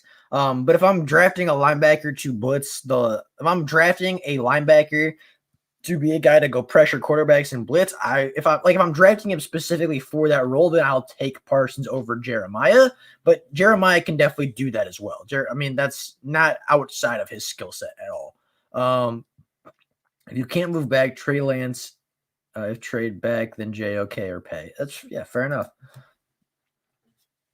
Hunt was a free agent. He still brought them in when other teams to be that's super true. If we fall back and gain a second, my dream would be JOK, Nick Bolton, and Jabril Cox. That would be quite the change at linebacker, but I wouldn't be against it. We don't even know for sure what they could even pick with their picks in the draft. Who knows who could go mostly offense or another way and go most. That's the thing too, and I kind of mentioned this earlier. Is like we don't know how they're trying to build this team. We don't know how Brad Holmes is going to try to build this team because we've never seen him sign a free agent. We've never seen him make a draft pick. We've never seen this team actually play on the field, so we don't really know what scheme are we going to run? How is the offense going to look? How is the defense going to look? What kind of players are going to fit this team best? Like that also makes it hard to predict, and I think harder to predict now than maybe years past. This year, Draft should be linebacker, DT, guard, safety, slot receiver. We win 7 to 9 games. I mean, I don't think so. I think with the new staff, with the new systems, and with the new quarterback, I think we're gonna probably hit a couple bumps in the road. I see more 6 to 7 wins, um, regardless of who we draft. But I mean, you never know, right? I mean, this is the NFL. You never know who's gonna go where. You never know one way or the other. I'm not big on pay. I'm just not. That's kind of my thing too. Is like I get the hype around pay, but if he didn't produce at the college level, what makes people think he's gonna produce at the NFL level? Like he has the skills to do it, but he has the skills to do it. He just hasn't shown that he can put it all together just yet. So that scares me a bit from Quiddy Pay. I don't know for sure what the Lions front office is thinking, like I said before. So yeah, that's very true. We're all just speculating at this point because we don't know what's gonna happen. Good me, good me either. If we go edge, if we're going edge, I'll take Ojulari. And if we're gonna look at like high potential guys, I'll even take like if we're looking strictly high potential versus. Ooh, that was just not a good play by Michigan or Ohio State. Um, if we're talking high potential, then I'll even take Rousseau over Quiddy Pay, to be totally honest, because I think Rousseau has better. I think he has a higher ceiling. Pay is the measurables and desire. That's true, but measurables and desire can only take you so far if you don't. If you're not putting up production, it doesn't matter what your ceiling is. Looney, that's all we ever do is speculate. That's true. That's very, very true. Um, he don't have many pass rush moves and not really athletic like that. Yeah, super true. I think he's athletic. I just don't think he's super technically sound. He's not really technically refined. And like I said, the production just was never ever there. Um, Quiddy Pay is the biggest athletic freak in the draft. He might be a sleeper in the first round. I don't think they used him right at Michigan, but that seems to be a theme at Michigan. Is like they have all these high ceiling guys, all these guys that have high ceilings, all these guys that can, that are going to go in the first round, but none of them have ever really put up production at the college level. Quiddy Pay is just another name on that list. You have what's the dude Rashawn Gary who went a couple years ago, same boat, like. He's in the same boat. Like you just these Michigan guys, and Rashawn Gary's not really done a whole lot in the NFL. So, but I mean, it scares me a little bit because I've never seen the production. You ever watch Saints games? You ever see their blitzes? You see how much speed they have in the front seven. We need that. I don't watch a lot of Saints games, but I know the Saints got a real good team. I know they have a very good defense. Anthony Lynn enjoys the breakaway speed wide receiver, but it could change up to Goff, Mark Brunell, possible new comp for. Yeah, fair enough. The Bucks versus Raiders, number one offense be the number one defense, and the Bucks destroyed them. Yeah, that's super true. Like, I mean, it's a cliche saying, but defense does in fact win championships. Defense wins you championship games. The best defenses generally win the Super Bowls. Um, I mean, I think a perfect example of that was Patrick Mahomes' MVP season. That offense was incredible. Like that offense was top of the NFL, and the defense let him down. Um, the year the Packers went 15-1 with by far the number one offense in the NFL, they lost in the wild card because their defense could not hold up for that long. I think Pay will be a bust. I mean, it's way too early, obviously, to say he'll be a bust or he'll be like a stud. But if I had to guess right now, I would say a bust just based off what I've seen similar players in similar positions do, based off what I've seen Rashawn Gary do, based off what I've seen some other Michigan guys with high potential do. I wouldn't not, if I was a betting person, I wouldn't necessarily be betting for Quiddy Pay. JJ Watt could bite knees. I don't know. Maybe he's Maybe he's a knee biting kind of a guy. I think he's going to go somewhere where he can win. I think Pittsburgh or Cleveland is much more realistic, but um, I mean, maybe he likes biting knees. I couldn't tell you. Drew Brees is a fraud. Drew Brees is not a fraud. Drew Brees is a top 5 quarterback all time, top 10 quarterback all time. To be fair to Gary, he is stuck behind this. That's fair. That's very fair. The reason why we should draft Lance is because no one showed up to his birthday party. I mean, maybe there's a reason for that. Maybe if nobody showed up to his birthday parties because nobody liked him. Like maybe he's just a not a likable guy. I don't know. Um, obviously, I'm kidding. I have no problem drafting Trey Lance if as long as our coaching staff can develop him correctly, I don't care. But at the same time, I've not seen Mike Brunell develop a bunch of quarterbacks. And unless I missed something, I don't even where did Mike Brunell come from? I guess I can't answer that question like off the top of my head. Where did Mike Brunell come from, and has he developed a young rookie quarterback before like Trey Lance? That's what I want to know. If the answer is yes, then by all means take Trey Lance. If the answer is no, then why risk it? I guess is my question. So, that's just I guess that's kind of how I look at it. Um, you can call me Funk says, how is Breeze a fraud? I couldn't tell you. Couldn't tell you. I mean, he's statistically the greatest quarterback of all time.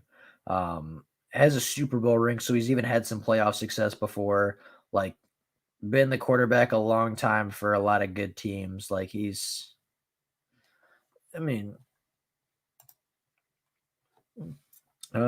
example, Devin Bush wasn't a bust. Who else was on Michigan's line to help pay? I mean, example, Devin Bush wasn't a bust. Who else was on that Michigan line to help pay? I mean, nobody. But if you're a top 7 pick, if you're a first round pick, you should still produce. You should still get more than 6 sacks in the season if you're going to be a first round selection. Like he had 2 sacks this year, but they all came in the first game. Like pretty much all of his production came in the first game. So I mean, outside of that game, what game outside of Minnesota shows me that Kwity Paye is going to be a good player in the NFL? He won 1 Super Bowl, LMAO. I mean, Dan Marino never won a Super Bowl. Barry Sanders never won a Super Bowl. Randy Moss never won a Super Bowl. But I guess they're all frauds too. He turned 20 after COVID hit. He won't be 21 for 2 months. If you're talking about Kwity Paye, the age isn't even the thing for me though. Like the age is not a big deal. It's the production. I've not seen him produce at a high level. That makes me think that he's going to be a solid quarterback. Or I said quarterback. That he's going to be a solid edge rusher in the NFL. I just don't see it. I don't see the production. I see flashes of the talent, but am I gonna in a rebuilding year? Am I going to gamble my first round pick on potentially having a guy that could eventually one day turn into a good pass rusher? You know what I mean? Like again, like I think just like every player, for the right price, I will take Kwity Paye. For the right draft pick, the right place in the draft, I have no problem with Kwity Paye. But at the same time, as it's a matter of who else is available around him. You think everybody's a fraud, bro? Obviously not talking to me, but Brunell was a Jaguar, a Redskin. He was an okay pocket passer, played with heart. That's great, but does that tell me he can develop a young quarterback? I mean, I guess he knows everything to do, right? He knows the mechanics you need. He knows he knows that he knows the best ways to be successful. Like I guess that from that standpoint that makes sense. But I mean, being a coach and being a player are two very different things. So not that it'll be hard to, not that I think Mike Brunell is going to be necessarily a bad quarterbacks coach. I just like, you know, what am I gonna look at that's gonna say like, and what's gonna show me that's like, oh, I know for a fact that they're going to, I know for a fact that they're going to develop this young quarterback into a stud. Um, Biggest reason I can't take you seriously. The age was on Lance. You should have said QB. That's true. Is Trey Lance only 20 years old? Huh. Bro, imagine us taking a cornerback. Imagine if we took Caleb Farley. I lose my mind. I was like, oh, let's look at the positives. If we take a cornerback at 7, I will lose my mind, bro. It doesn't have it on here. I didn't know Trey Lance was that young. I mean, that's good to know. That's real good to know. That especially if he is that young, that would be awesome. Minnesota will take Pay at 17 if not gone. They can have him. They can totally have Kwity Pay at 17. That's fine. That's totally okay. I'm down for that. Like I would have no problem. Hutchinson and Uche were also there. That is true. They really are there really are people saying we should take a cornerback. Like, why? What in the world would make the Lions of all franchises want to take a corner, a CB at the 7th overall pick? Like, they just drafted Jeff Okuda. And like, I get we just signed his former DB's coach, but like, come on, man. That's just not realistic. Like, that's not gonna happen. And if we do, I think I'm done. You'll never hear from me again. McGrone is another. They had one of the best D line. Pay is a massive bust. There you go. I didn't watch a lot of Michigan football, so I couldn't have told you, but yeah. One Pride 40 never said you had to.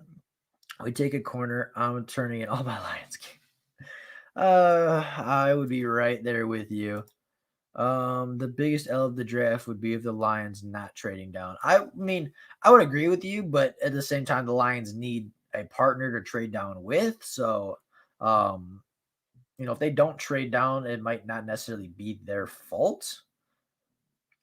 Like the partner just might not be there for them. So, it all depends.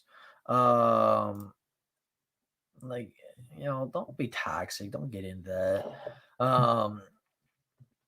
So I mean, I want the Lions to trade down. I've been super, super vocal about that, but at the same time, it takes 2 teams to trade, right? It takes 2 teams to trade down. If nobody wants to trade up for the 7th overall pick, then it'll be tough to trade down if nobody wants that pick. You know what I mean?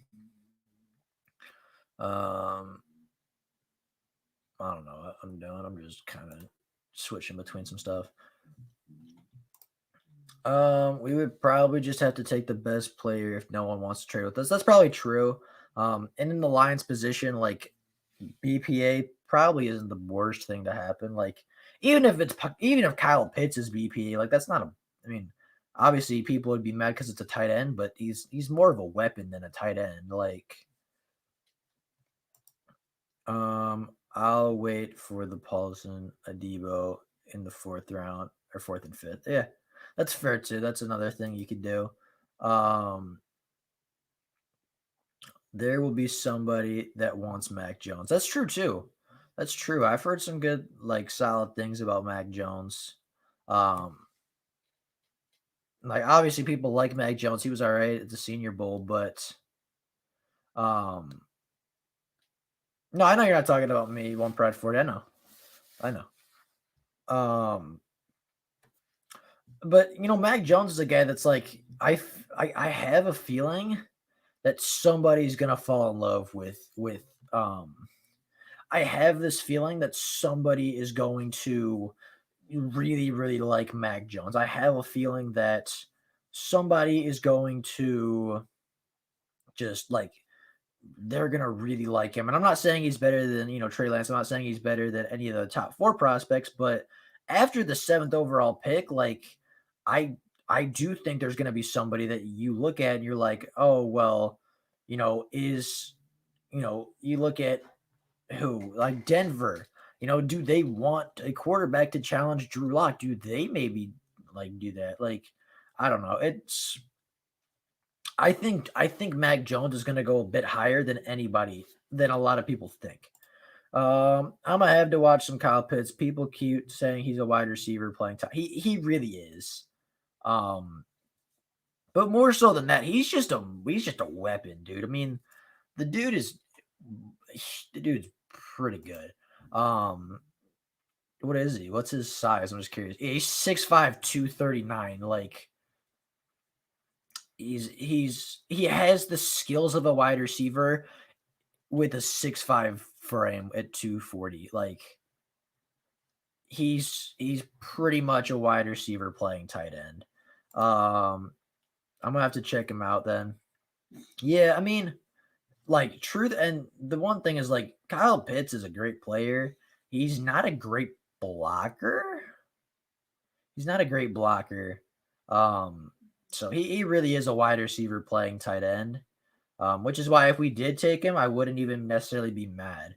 Um, Pets will love him. I mean, bro, I don't think he falls that far, but whatever.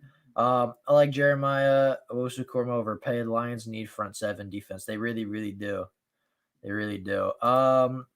Pitts is my personal favorite weapon in this draft. I'd be okay with it unless one of the four quarterbacks is there. Like, that's the thing. Like, I get the whole like, oh, we don't need a tight end. And like the NFL is at a point where calling a player by its traditional like calling a player by his traditional spot is almost obsolete, right? I mean, you call somebody a tight end, but really they're just a receiving weapon. They're really just a receiving threat, right? You call, a linebacker a middle linebacker, or you call an outside linebacker an outside linebacker, but he's an edge rusher, or he's an off-ball linebacker, or he's, like at this point in the NFL, you have weapons, you have receiver weapons, you have receiving options, and to me, that's more what he is. One sleeper receiver, I'm a little stuck on is TJ Vasher, like I told you before, Ryder. I have not had a chance to look at him yet, but I'll definitely get to him. Pitts is Kelsey, pretty much. Like I think Kelsey's a much better blocker, but yeah, pretty much.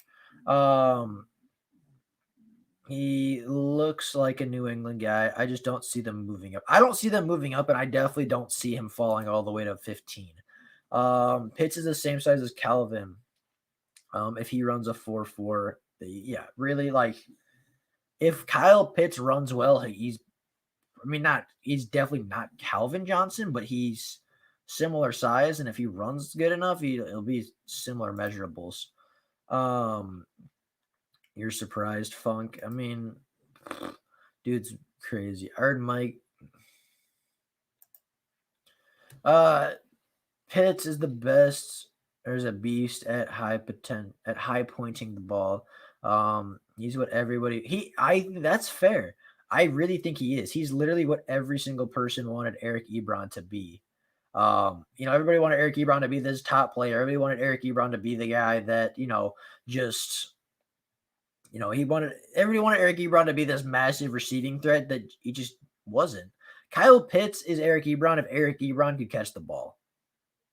Like, if Eric Ebron could high point the ball, if Eric Ebron could catch the ball consistently, if he could, like, if Eric Ebron was a better player than that he's, like, Eric Ebron aspires to be what Kyle Pitts is coming out of college. Like, he's pretty solid. But I think this is where we're gonna leave it today.